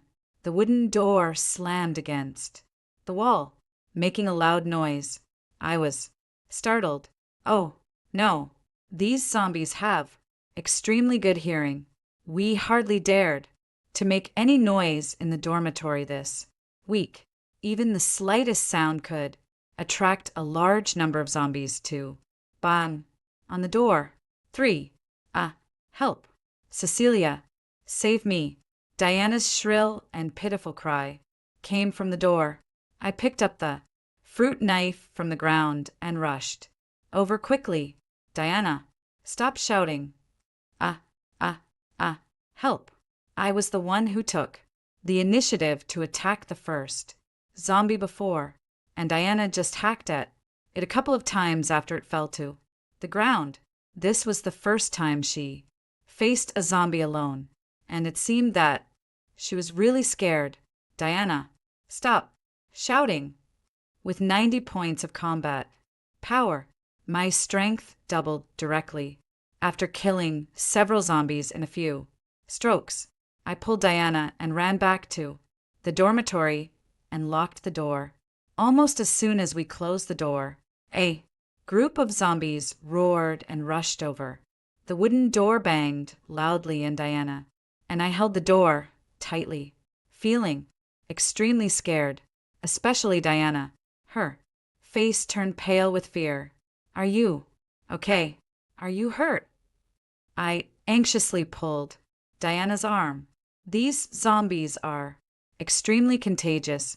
As long as someone is bitten or scratched, a healthy person will turn into a few minutes. Diana, what's wrong with you? Don't scare me. I ignored the ringing system. After putting down her arm, I quickly rolled up her trouser legs and examined them carefully. The end of the world arrived. Just a few days after the start of the semester, and everyone was caught off guard. I had already lost contact with my parents and relatives. Diana was my best friend, and we grew up together. In my heart, she was like my own sister. If something happened to my parents and relatives, then Diana would be my only family member. She must not have an accident. I don't want to live alone in this apocalyptic world. Yes, medicine. The system might have an antidote System. Hurry up. I have new points. I want to. Exchange for beauty. Diana, who had been dull just now, shuddered all over when she heard the word system and suddenly stood up from the ground for no points. How could there be no points? Diana stared at the blank screen in front of her with an ugly expression. She suddenly turned around and stared at me fiercely. Why doesn't my system have any points? How many points do you have? How many? I was startled by her ferocious expression. I have 1.000 points. The system said that I survived the group attack just now and was rewarded with an additional 500 points. Give them to me. Give me all 1.000 points. I want to exchange them for beauty. The cold, mechanical voice of Diana's system sounded. Points from different people cannot be given away. They can only be obtained by killing zombies. You didn't kill a single zombie just now, so you have no points. I stared at Diana in a daze. Although she wasn't good-looking, she had always been kind, gentle, optimistic, and generous. This was the first time I saw such an expression on her face. Jealousy and greed kept flickering in her eyes, making her look extremely unfamiliar. I exchanged 800 points for combat power, and exchanged the remaining points for 2 tang knives and some food. Diana, it's okay. You hold the knife and follow behind me. Let's take a rest and then go out to kill the zombies. Diana nodded, expressionlessly with a flickering look in her eyes. I'm not hungry. I'm going to the toilet. You can rest. I had consumed a lot of physical strength in just a few minutes just now. After hearing what she said, I sat on the bed without any precautions, opened the biscuits and water, and started eating. The toilet in our dormitory was right next to the door. After Diana walked to the door, she suddenly pulled the door open with force and let out a harsh scream towards the corridor. There's someone here. Come and catch me. After shouting at the top of her lungs, she ducked into the toilet and quickly locked the toilet door. Before I could react while sitting on the bed, several zombies had already roared and pounced into our dormitory. 5 zombies kept pouncing in from the door. Blood flowed all over the originally clean and tidy dormitory, and the stench was overwhelming. I kept hacking with a tang knife and didn't have time to close the door at all. Fortunately, I exchanged 800 points for combat power. Just now, my speed and strength are now far better than before. Without the system, I'm afraid I would have been eaten by the zombies until there was not even a bone left. I cut off the hands and feet of several zombies, and they still stubbornly crawled towards me on the ground with their tattered bodies. I guess all the zombies near the corridor had rushed in. The small dormitory was piled up with corpses, making it almost impossible to find a place to step, and it also greatly hindered my movement.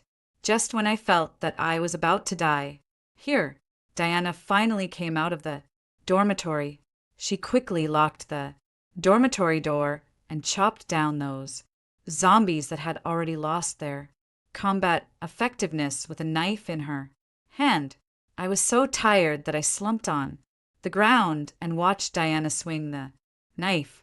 There was a bloodthirsty light flashing in her pupils. Was this still the timid, weak, and afraid of the dark Endo's Diana? After killing all the zombies, Diana threw away the tang knife in her hand and didn't even look at me. System, come out quickly. I want to exchange for beauty. 200 points. Why do I only have 200 points after killing so many zombies? Cecilia, what about you? How many points do you have? Diana, rushed in front of me and shook my shoulders vigorously with a mixture of jealousy and hatred in her eyes. Looking at her like this, I swallowed the words that were on the tip of my tongue. After a while, I said, lightly, I have 500 points. Maybe the more zombies you kill, the less valuable they become. In this battle just now, I gained a full 2.000 points. But I didn't want to tell Diana. Her crazy appearance made me feel very strange, and I was also a bit uncomfortable in my heart. After exchanging all 200 points for beauty, Diana's appearance changed a lot. Her height increased from 1.5 m to 1.6 m. She lost a lot of weight, and now she looked like a healthy and normal young girl, although her skin was still on the darker side. Almost all the pimples with abscesses on her face had disappeared, and even her originally mung bean-sized eyes had become much bigger. Now Diana was like an ordinary girl that could be seen everywhere on a university campus. Although she couldn't be called beautiful, she was definitely not ugly. 6. Cecilia, let's go. Let's go out and kill the zombies. Diana came out of the toilet with a happy expression. It was only October, and the weather was still hot. The dormitory was piled up with the corpses of zombies, and some of them had already rotted halfway. I opened the window as wide as possible to air it out, but the smell still smelled terrible. Diana struggled to open the wardrobe, past the zombies, and found my clothes. She had lost so much weight that the originally loose pants on her were almost falling off. Cecilia, give me a hand. Diana's hand, holding up the pants, got stuck on her thigh and couldn't go up no matter what. She pulled the pants hard, distorting the thin jeans. I let out a helpless sigh. Diana, these pants are too small for you. You can't wear them. You can look for someone else's. Diana's face immediately sank. She threw my pants on the ground with a straight face, stood up, and rummaged through another roommate's clothes. There were for people in the dormitory, and now there were only the two of us left.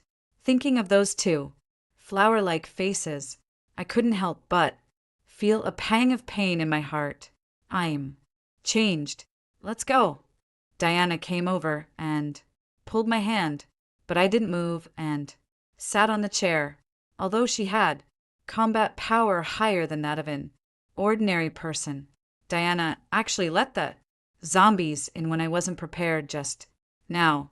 There are crises everywhere in the apocalypse, and I really can't trust her enough to go on the road with her and expose my back to her. Diana, why did you open the door just now? Seeing that my expression was wrong, Diana was a bit flustered, ignoring the bloodstains and dirt on the ground. She actually knelt down in front of me with a thud. Cecilia, it's my fault. I was possessed by greed, but I really wanted to become beautiful so much. Since I was 3 years old, my birthday wish every year has been to become a little more beautiful. When we walked together, everyone laughed at me behind my back. They all said that we were a princess and a toad. I'm also a girl. I want to be a princess, too. I've been waiting for this day all my life. Just now, I might have been crazy. Cecilia, my appearance has long become my obsession. I really want to become beautiful so much. Don't leave me. Okay, I'll die if you leave. Alone. I really will die. When we were kids, we secretly went to play by the lake, and I was the one who saved you. Diana counted out and detailed the things that happened when we were kids, one by one, some of which she helped me with, and some of which I protected her I looked down at Diana, who had become much more beautiful, and felt that her current appearance was far less cute than before. 7. Diana and I grew up together. Her parents disliked her for being ugly, but they doted on me every time I went to her home. Her father would cook a table full of delicious dishes for me, and Diana's mother used all her enthusiasm for dressing up her daughter on me. She bought me even more clothes and shoes than she did for Diana, thinking of Diana's appearance of never caring and always following behind me. In fact, she should have been very bitter in her heart, right? I remember when I was 5 or 6 years old, her mother bought me a very expensive dress. Diana was so angry that she cut the dress at that time. The children in the courtyard didn't want to play with her anymore. They said that she was ugly, both in appearance and in heart, like an old witch. From then on, she put away all her temper and grievances and began to treat me better and better. Looking at Diana, who was kneeling on the ground crying with snot and tears, I felt a bit of pity. Stop crying. Get up. We can't stay in this dormitory anymore. Let's find another cleaner place, even for the sake of Diana's parents' kindness to me over the years. I should give Diana another chance. However, I still had some precautions in my heart. There is a postgraduate apartment in the International College of the school.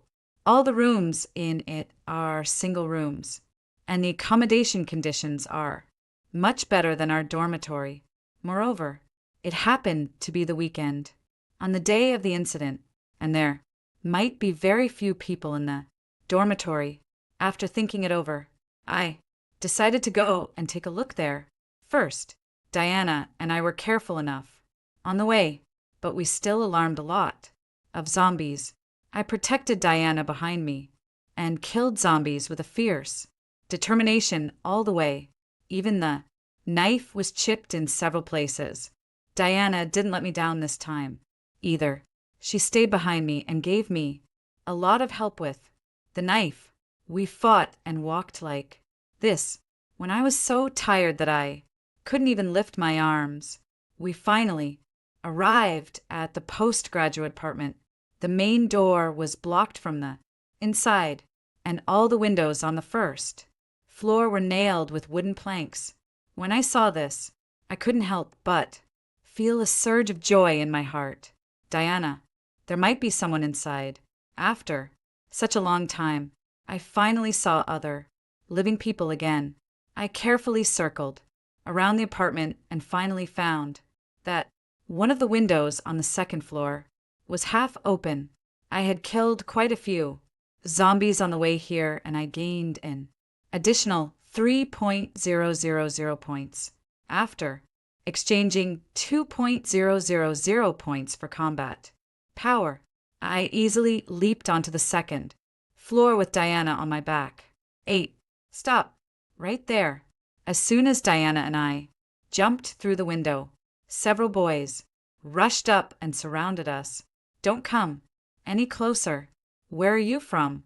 Those questioning voices stopped abruptly, and everyone stared blankly at what was behind me as if they had been struck by a magic spell. I turned around in confusion, and my pupils suddenly contracted. Was this Diana? There stood an extremely beautiful girl by the window. She had almond-shaped eyes and a peachy complexion, and her eyes were as clear as spring water. The sunlight shone on her fair skin, and not a single pore could be seen.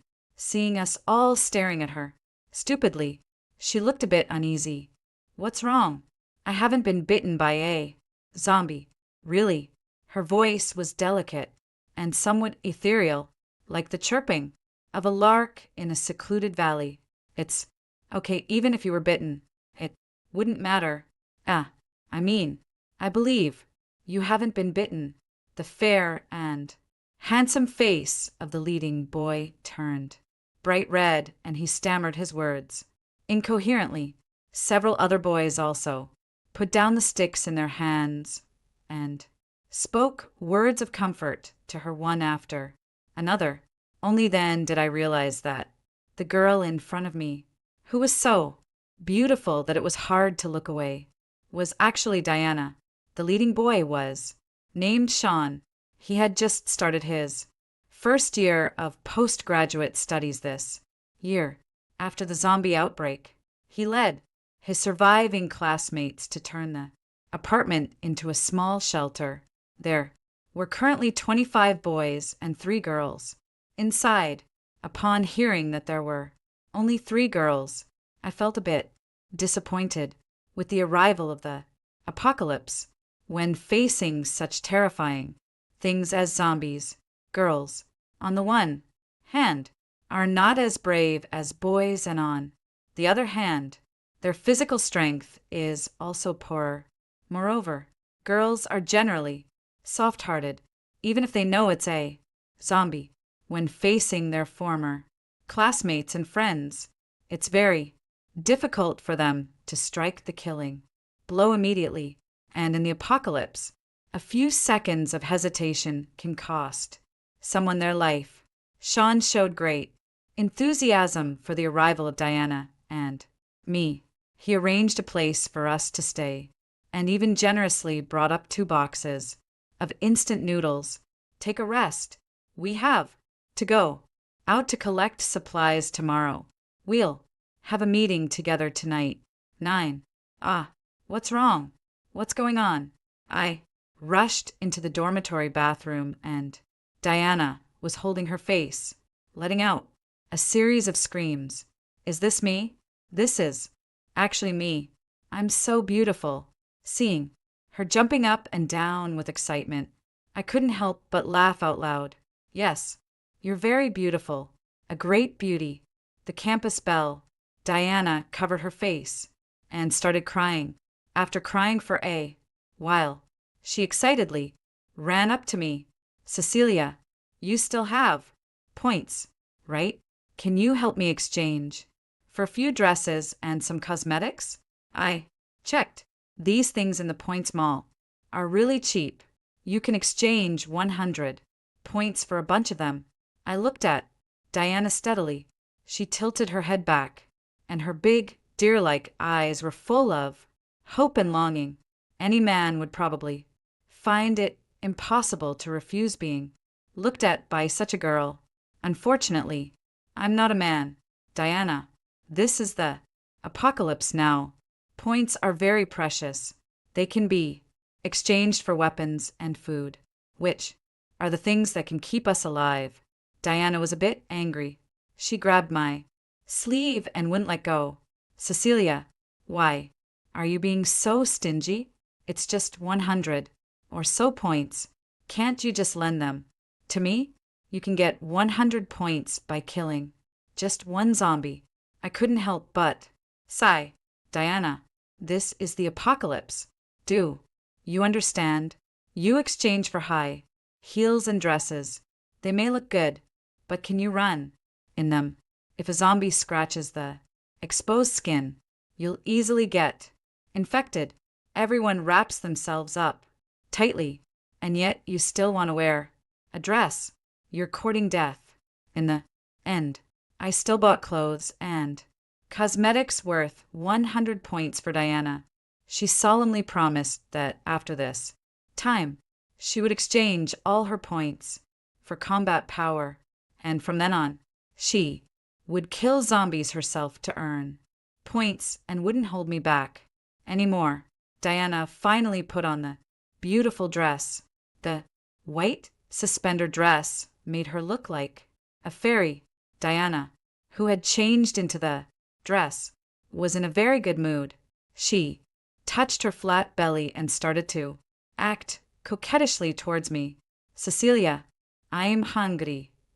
10. I handed her the instant noodles on the table and took out the compressed biscuits I had exchanged for earlier from my pocket. Seeing this, Diana immediately turned cold. I don't want to eat these. I want to eat something delicious. There are cakes and marinated duck tongues in the mall. I want to eat those. A small 4 inches cake costs 500 points, and a small portion of marinated duck tongues also costs 200 points in the system mall. The better the taste of the food, the more expensive it is. I put the compressed biscuits that I had placed on the table back into my bag. If you want to eat them, exchange points for them yourself.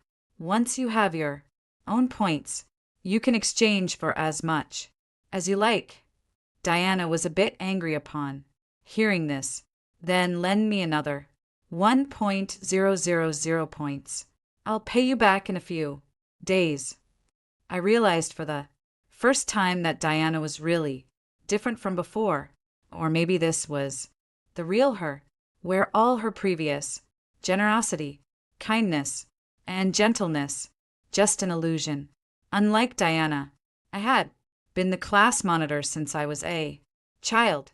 Wherever I went, there was always a large group of children following me. Because Diana had a good relationship with me, she avoided a lot of cold looks and contempt. 2 beds were placed in the original single-room dormitory, making the space seem a bit crowded. I put my school bag on the bed by the window, took off my shoes, and lay down.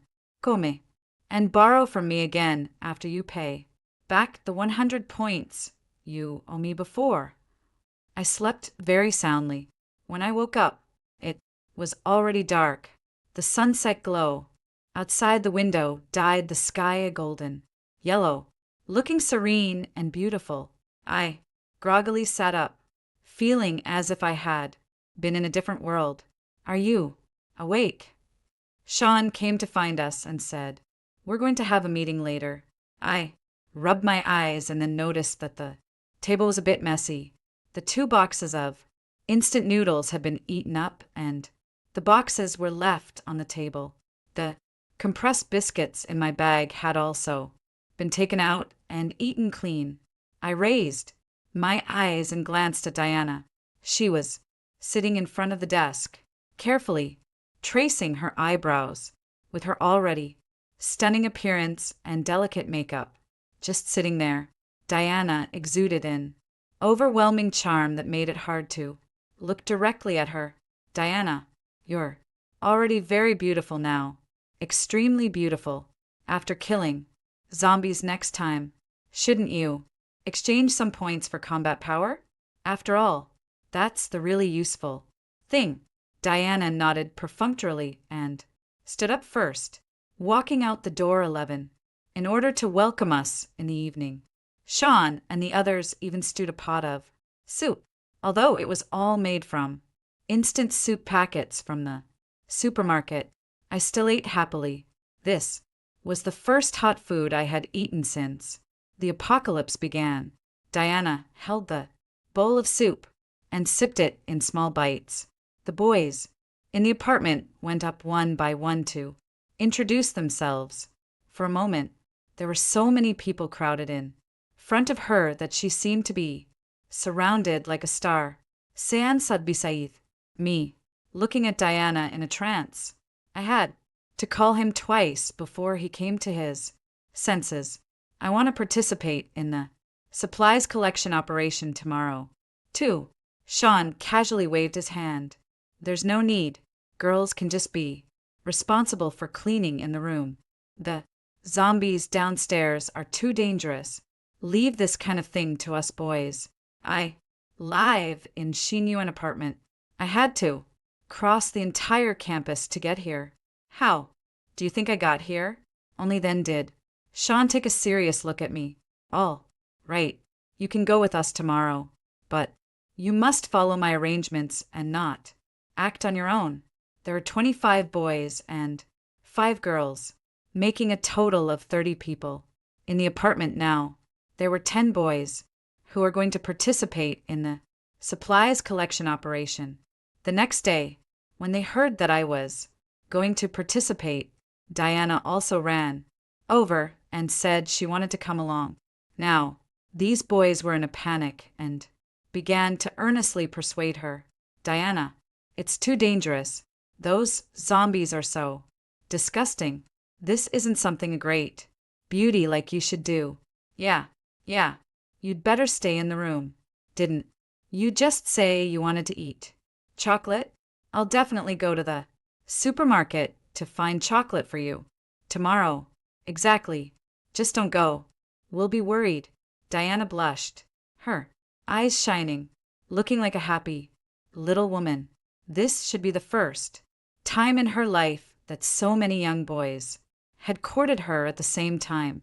In the past, when the two of us went out, she was always the little transparent, following behind me. In just one day, the situation had reversed. Now she was the center of attention, looking at Diana, who seemed to be enjoying it. I felt a bit worried. This was the apocalypse with crises everywhere, and the police and the army were nowhere to be seen. Having excessive beauty in such a situation might not be a good thing, but Diana's obsession with her appearance was too deep, and I guess she wouldn't listen to my advice. 12. After discussing the plan for the next morning, everyone dispersed. Diana didn't follow me back to the room. Instead, she sat in the middle of the group and chatted with a bunch of boys. I went back to the room alone and opened the system only to find that there were many martial arts techniques on it. Although I had increased my combat power, I had been relying on brute force when fighting zombies and had no skills at all. After exchanging dozens of points for a set of sword techniques, I realized that this thing was really just a book, and I needed to study and practice hard according to the content in the book, which was completely different from what I had imagined, that I would learn it right after exchanging for it. I took a wooden stick and started practicing the moves according to the book. Before I knew it, I became engrossed.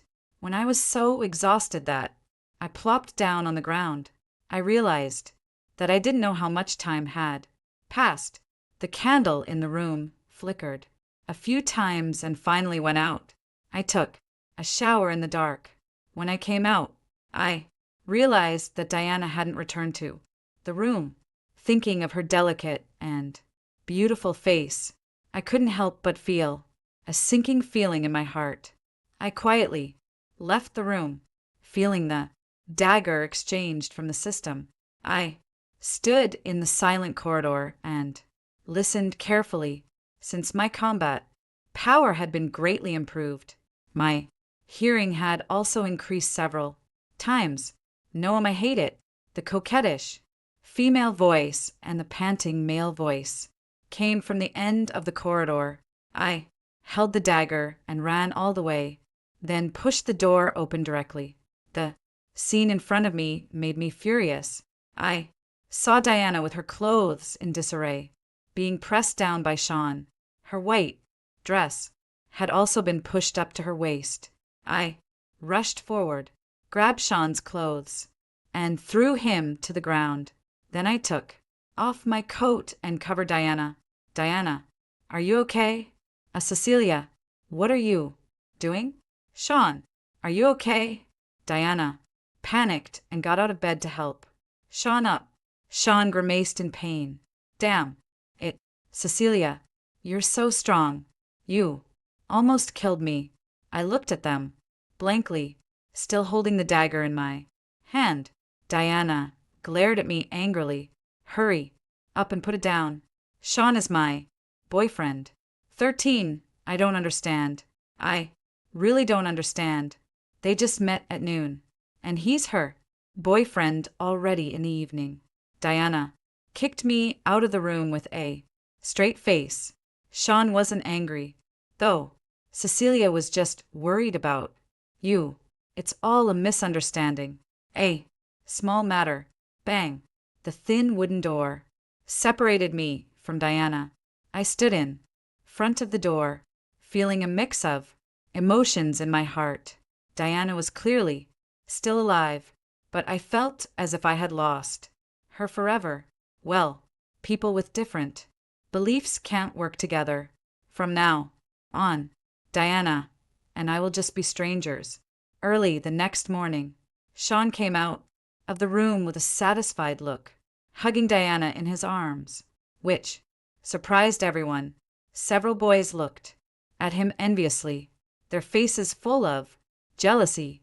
Sean, you still have great charm. Should we call her sister-in-law? From now on, Diana shyly leaned into Sean's arms and smiled sweetly and brightly. Ah, you guys are so annoying. I didn't know what to say and could only look at them in silence. Sean was tall, with delicate features, and he was a postgraduate student. If it weren't for the apocalypse, I should have been really happy for Diana to find such a boyfriend.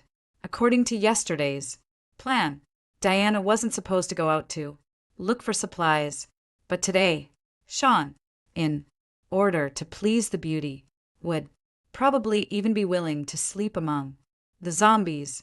He insisted on taking Diana with us, and we all went out fully armed.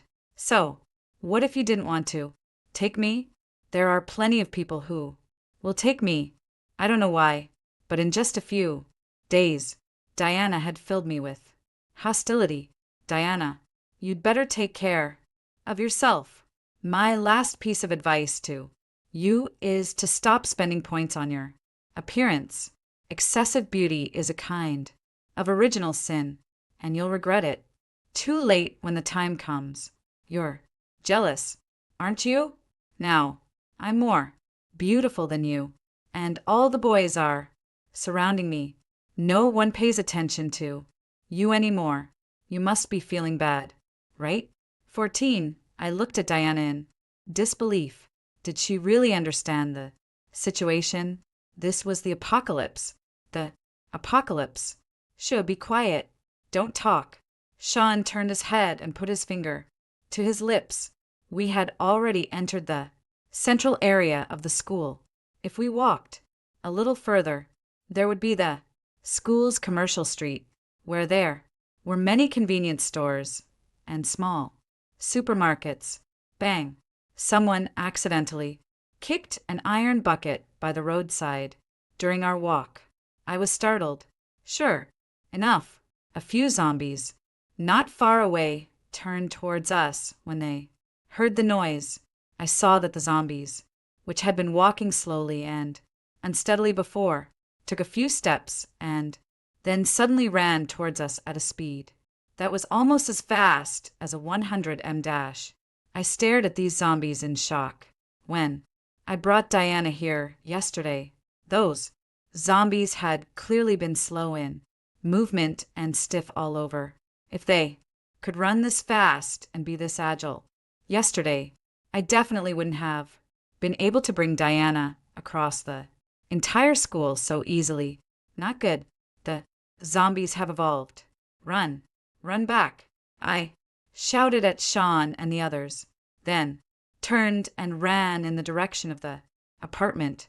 Sean and the others panicked immediately, and the crowd scattered and fled. In the chaos, I didn't know who tripped Diana, and she fell to the ground in a sorry state. Sean, save me. Sean turned his head, gritted his teeth, and finally turned back to pull Diana up. But because of this moment of hesitation, they were surrounded by several zombies and were on the verge of being bitten. I took out my knife and started a one-sided massacre. The sword techniques I learned yesterday weren't in vain, coupled with the points I had exchanged during this period. Even if these zombies had evolved, they were still no match for me. Just like this, I fought and retreated with Sean and Diana several times. Sean was almost caught by the zombies. He held Diana tightly in his arms and never let go once. I couldn't help but look at him with new respect, and also felt bit ashamed of my own arbitrariness. Perhaps The depth of feelings really has nothing to do with time. Although Diana and Sean's relationship had developed rapidly, Sean was indeed sincere. After cutting off the heads of 2 zombies with one slash, we finally made it back to the dormitory. We had gone out with 12 people, but only 6 came back. The boys who ran slower were knocked down by the zombies, and soon they staggered to their feet and became one of the zombies. 15, with 6 people dead all of a sudden. Everyone was very depressed. The feeling of despair permeated everyone's hearts. Sean sat in the corner with his head down, vigorously sharpening a kitchen knife in his hand. The evolution of the zombies took everyone by surprise. I couldn't help but look up at Diana while sitting on the ground. Before, as long as she summoned up the courage and with the weapon in her hand, she could relatively easily kill a zombie. But what if this mutation and evolution were just the beginning? If the zombies became stronger and stronger, Diana probably wouldn't be able to kill any zombies on her own at all, and naturally, she wouldn't be able to earn any points. One wrong step leads to a series of wrong steps. The gap that she thought she could catch up with quickly would eventually grow bigger and bigger like a snowball. Thinking of this, I felt a chill in my heart. I had just killed a lot of evolved zombies, and my points had also increased to 6.000. Without hesitation, I exchanged all my points for combat power. Since we didn't collect any supplies in the evening, everyone's dinner was just a pack of biscuits each. Seeing everyone's dejected appearance, I walked up to Sean and patted him on the shoulder. I'll help you collect supplies tomorrow. Sean finally came back to his senses. From his dejected state, he knelt down in front of me with a thud and without hesitation, kowtowed heavily twice. Cecilia, thank you for saving my life. And Diana's. From today on, you're my boss. Diana quickly thanked the boss for saving your life. Diana's expression was somewhat indescribable. I raised my eyebrows and finally didn't let her actually kowtow. Sean, been dejected for a while, regained his vitality. He drove Diana out of the room, left 2 people on night watch, and ordered everyone else to stay in their own rooms. According to what's written in the novels, zombies can evolve, and so can humans. Everyone have a good sleep. Tonight, maybe when we wake up in the morning, we'll all have evolved. Diana and I went back to the room. The 2 of us, who used to talk about everything, now couldn't find anything to say when sitting together. You must be laughing at me in your heart, thinking it's ridiculous that I exchanged all my points for beauty, right? Diana sat on the bed, hugging her knees with both hands, and looking at me with a melancholy gaze. I just wanted to be beautiful so much. Is that wrong? For you, it's just a few points, but for me, it's been my lifelong dream and hope. 16. I respect your choice. At the same time, you also have to bear the consequences of your choice. I turned over and faced away from Diana. The room was quiet for a moment, and then soft, sobbing sounds came. Diana came to my bedside, grabbed my sleeve, and cried pitifully, Cecilia, I'm begging you, please help me one more time. Okay, you've also seen how terrifying the zombies are now. I simply can't earn any points on my own. Please help me. Take me to kill a few more zombies so that I can save up a few hundred points. This time, I promise to exchange all the points for combat power. Please, you don't want to see me die, do you? If I die, then when you meet my parents, how are you going to explain it to them? Please, This is last time. Okay, just help me this. One time, thinking of Diana's mother, who bought me dresses, tied my braids, and cooked delicious meals for me, and Diana's father, who helped me with my homework and taught me how to ride a bicycle. My heart softened. My parents were very busy at work and often worked overtime until the middle of the night before coming home. I spent almost my entire primary school days at Diana's home. Diana's mother would pick up Diana and me early and then buy us all kinds of snacks and toys. Diana's mother would supervise us while we ate, and it was she who helped me get rid of my picky eating habits. Compared to my parents, Diana's parents were more like my own parents. They also loved me wholeheartedly and treated me even better than they treated Diana. I sighed and sat up. This is the last time. Diana nodded ecstatically and pounced on me, hugging my waist. Cecilia, I knew you wouldn't leave me behind. The next day, when it was still dawn and everyone was still asleep, Diana and I quietly went out. The system was a secret between the two of us. If others knew that Diana and I were going out to kill zombies, they would definitely try to stop us, which would cause unnecessary trouble. Next to the postgraduate apartment was a self-study classroom. I took Diana and directly climbed up to the second floor. There weren't many zombies in this building, and there was a large classroom every dozen or so meters, which was convenient for hiding. It was a very good place to kill zombies. I took the lead, holding a knife. After cutting off the limbs of the zombies, Diana would then use the knife to cut off their heads. The two of us cooperated very well. In just 2 hours, we cleared out all the zombies in the entire self-study room 17. When my arms were so sore that I couldn't lift them anymore, we finally finished this hunt. I carried Diana on my back and quickly returned to the postgraduate apartment building. Diana kept her head down the whole time. As soon as she got back to the room, she took out a few pieces of clothes from the cabinet. I smell so bad. I'm going to take a shower.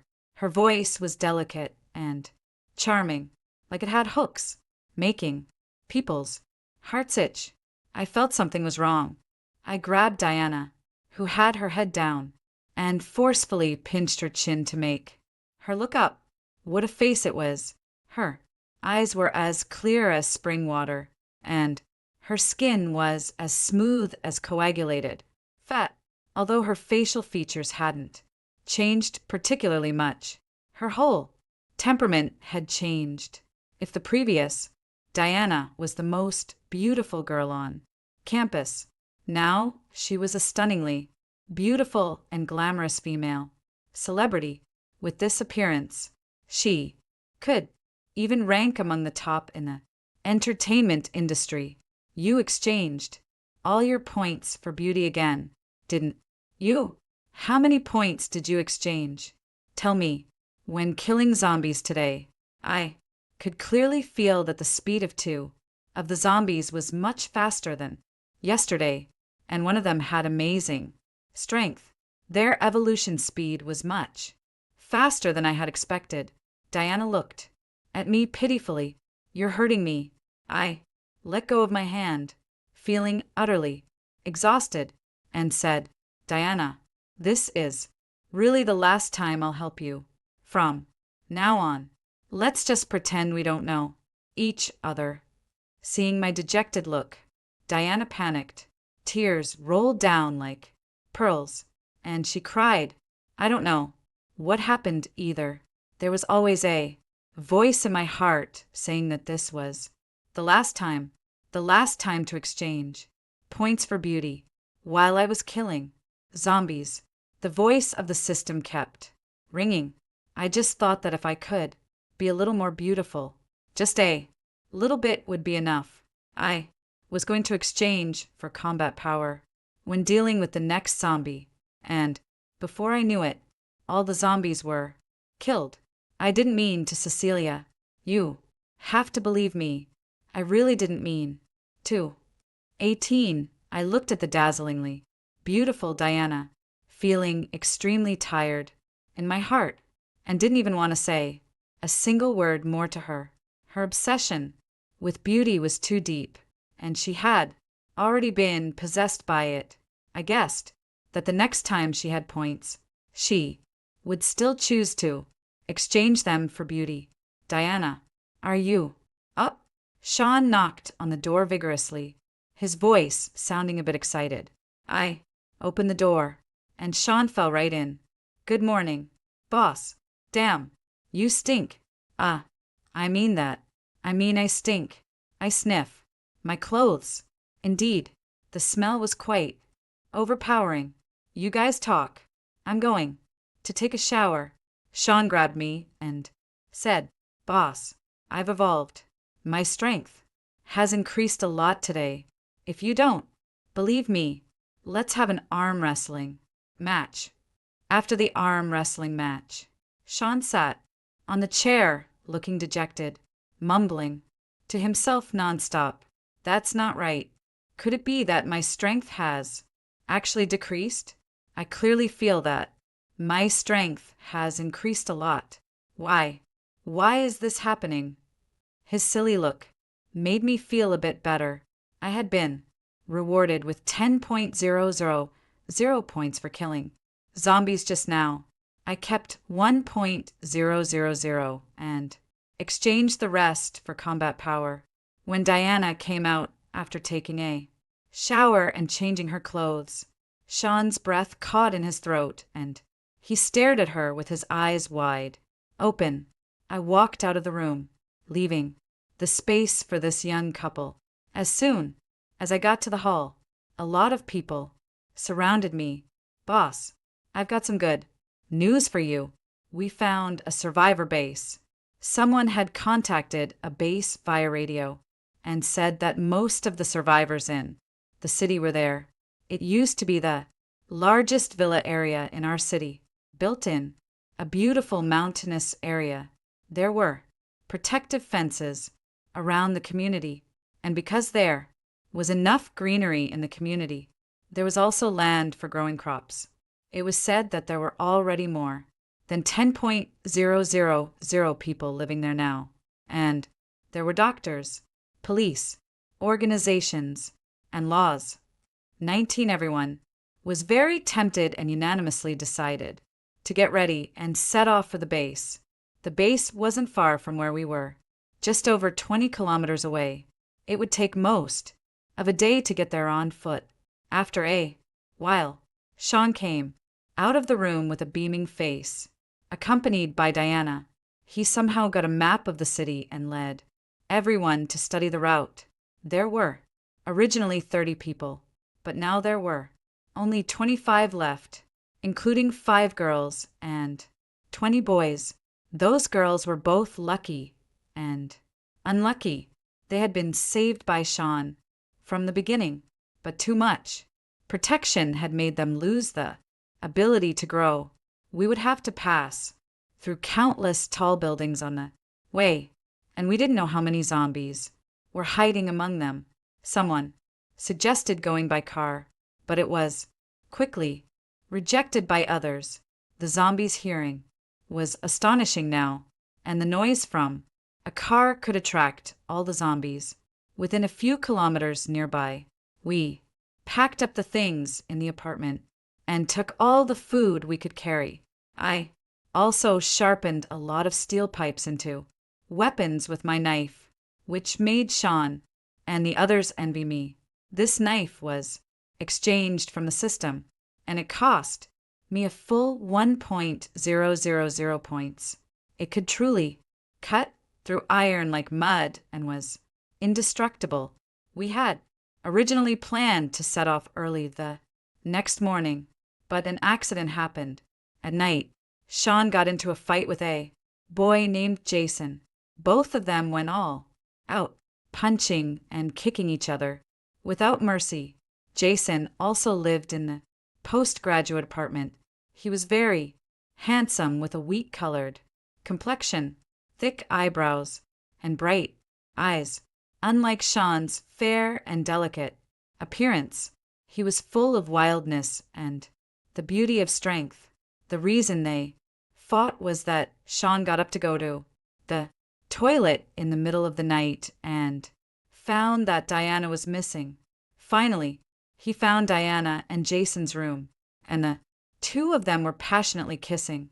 Diana stood there at a loss, shouting the classic line, "Stop it, you guys! Stop fighting right now. I'll be angry if you keep fighting. Sean, stop. I like both of you. Why can't the three of us live together?" I looked at Diana with admiration. Not bad. She already had a harem in the apocalypse so quickly. In the end, it was me who stepped in to stop them. Jason looked at me dejectedly. "Boss, I didn't want to fight either, but it's the apocalypse. Since neither of us is married, what's wrong with fair competition?" Sean licked the corner of his mouth that had been broken and spat out a mouthful of blood on the ground. "Fine. Come on. Keep fighting. Whoever wins gets Diana." Diana stood aside and raised her eyebrows at me, seemingly very proud that two such handsome boys were fighting to the death for her. I looked at her somewhat amusedly. They were treating her like a commodity, saying that whoever won could have her. "All right, stop arguing. We're going to the base tomorrow. Do you two want to die on the way if you get injured?" Almost as soon as I finished speaking, the two of them stopped. Sean even scratched his head in embarrassment at me. "Sorry, boss. I caused you trouble." This made Diana very angry. She gave Sean a discontented glare and stepped forward to grab Jason's hand. Sean was somewhat disheartened. He looked at Diana seriously, then turned around and walked back to the room. Without looking back, I didn't bother to care about these messy things either. There would be another big battle tomorrow, and I needed to have a good rest at night and think about how to use the remaining 2.000 points. When I got back to the dormitory, after thinking it over, I spent 1.000 points to increase my intelligence. As soon as my intelligence was increased, I felt that the whole world was different. The simple apartment building became extremely clear in my mind. In almost a few seconds, I planned out 5 of the best escape routes, even the moves in martial arts that I didn't quite understand before suddenly became clear to me in an instant. These points weren't wasted. It was a great deal. I couldn't help but regret not increasing my intelligence value earlier. The next morning, I jumped out of bed full of energy. This increased intelligence was really useful. It even improved my sleep quality a lot. I slept soundly all night without any dreams until dawn. I polished my knife until it shone and sat in the lobby, waiting for the others to wake up. 21. When everyone was finally gathered, Sean and I exchanged a glance and took the lead in pushing open the door. These zombies preferred to be active at night. When the sun was very strong during the day, they usually hid in the houses and didn't go out on the streets much. It was probably because the sunlight would accelerate their decay. So, zombies didn't like the sun very much. Our group walked on the road carefully, trying to make our footsteps as light as possible. But there were a lot of us, and the road was difficult to walk on. There had been car accidents in many places, and the crisscrossed cars blocked the road tightly. When we were climbing over a pile of cars that had crashed together, One of the cars suddenly let out a harsh alarm sound. Run, while telling Sean and the others to run. I dashed in the opposite direction. I quickly ran to a car on another road and started smashing it frantically. Soon, a bunch of cars set off their alarms, and many of the zombies that had originally been running towards Sean and the others turned around and ran towards me. It took me a great deal of effort to get out of the continuous stream of zombies. When I found Sean and the others, I discovered that they had suffered heavy casualties. Out of the 5 girls, only Diana and one other girl were left, and among the original 20 boys, more than half of them had directly died, leaving only 8 people. Boss, it's great that you're okay. Sean and the others were very happy to see me. The only surviving girl even couldn't help crying. I led them to find a secluded place on the road to take a short rest. After organizing our things, we continued on our way. We walked on, stopping from time to time. Soon, we accidentally bumped into a group of zombies head-on. I desperately protected Sean and the others, but still, some people got injured. When we finally reached the vicinity of the base, there were only 5 of us left. Everyone was in a very heavy mood, and even Diana stopped complaining and obediently followed us, taking one step at a time. Just as we were about to reach the base, a large group of zombies appeared on the road. Again, everyone was a bit despairing. Sean's hand holding the steel pipe was also trembling slightly. He looked at me with a determined gaze and gave a bitter smile. Boss, later you take Diana and go. First, I'll stay behind to hold them off. Diana stared at him blankly, and soon her eyes turned red. You fool! Such a fool! 22, the solemn and stirring farewell didn't come. Several tall and strong men holding machine guns descended from the sky and joined the fight. After the leading man cleared away the zombies, his eyes lingered on Diana, and he couldn't seem to look away. These men were from the base's escort team, specifically responsible for going out to search for supplies. They had just left the base not long ago when they encountered us. With the guidance of the escort team, the few of us finally reached the base safely. Not long after we were settled in the base, someone knocked on the door. The first leader of the base wanted to see us. I couldn't help but look at Diana. It couldn't be that the leader wanted to see every new arrival, right? Most likely, it was because of her. The first leader was an extremely young man with sharp eyebrows and eyes, and an astonishing aura. My name is Xavier. In my base, I don't support useless people. Xavier used to be a foreign mercenary. After returning to the country, he opened the largest security company in the city. The base he established was as cold-blooded and cruel as he was. The role of each person was clearly priced. Women and food were all resources, and one needed to rely on their strength to obtain them. Xavier put a price on everything, which could be exchanged with contribution points. Even his position could be obtained with enough contribution values.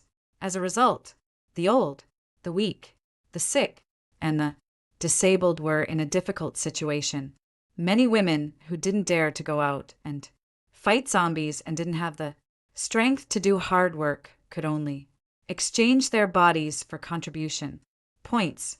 He looked at Diana and me and gave us a meaningful smile. You two are quite good-looking, especially you. I can allow you not to work for one night. You can set the price at 200 contribution points, and as for you, it's 1.000. Diana was so frightened that her beautiful face turned pale, and I couldn't help but laugh. Xavier sat on a chair with a marble table in front of him.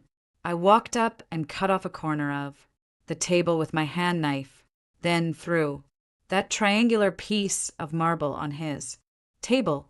Cherish it well. How many contribution points is the position of the first leader? 1,000,000, right? Don't worry. Soon this position will be mine. Xavier's eyebrows and eyes relaxed, and he looked at me with great interest. For the first time, he sat up straight. This is interesting.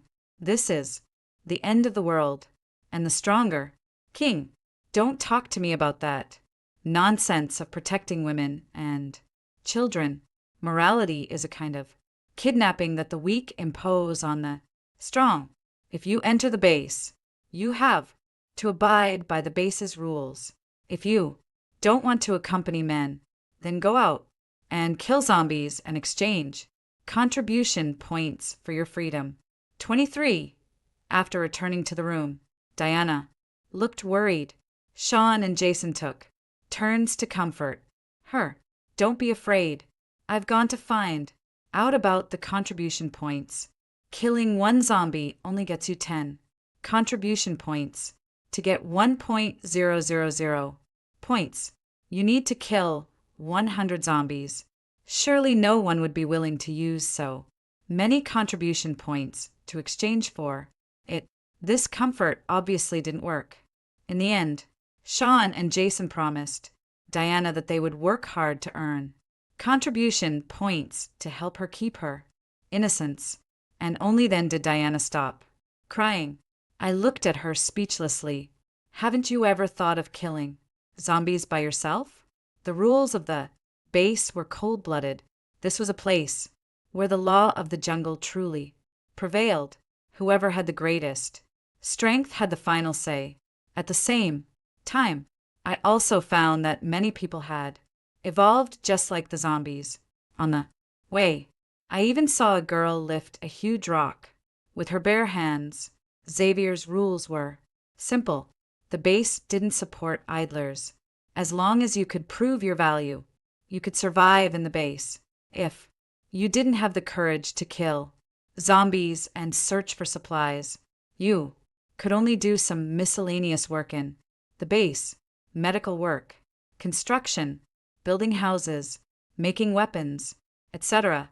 As long as you had a particular skill, you could exchange for a place to live and food in the base. He didn't give any preferential treatment to children or women. 90% of the people in the base were young men. To maintain stability, Xavier also allowed some previous illegal industries to exist, and all the women who came to the base were tacitly regarded by him as being involved in illegal industries. The door to our new home is still double-layered, although it's somewhat inconvenient to go in and out. We are all quite satisfied with it. Besides the usual food, we also have a special place for storing various types of emergency supplies like compressed food and medicines. We call it our last line of defense. Later on, my daughter grew up. She asked me, why do we need to prepare so many things? They're hard, have a strange smell, and don't taste good at all. I looked at my bewildered child, smiled, and said, nothing. If possible, I hope you'll never need to use these. These are the nightmares that remain only in the memories of our generation.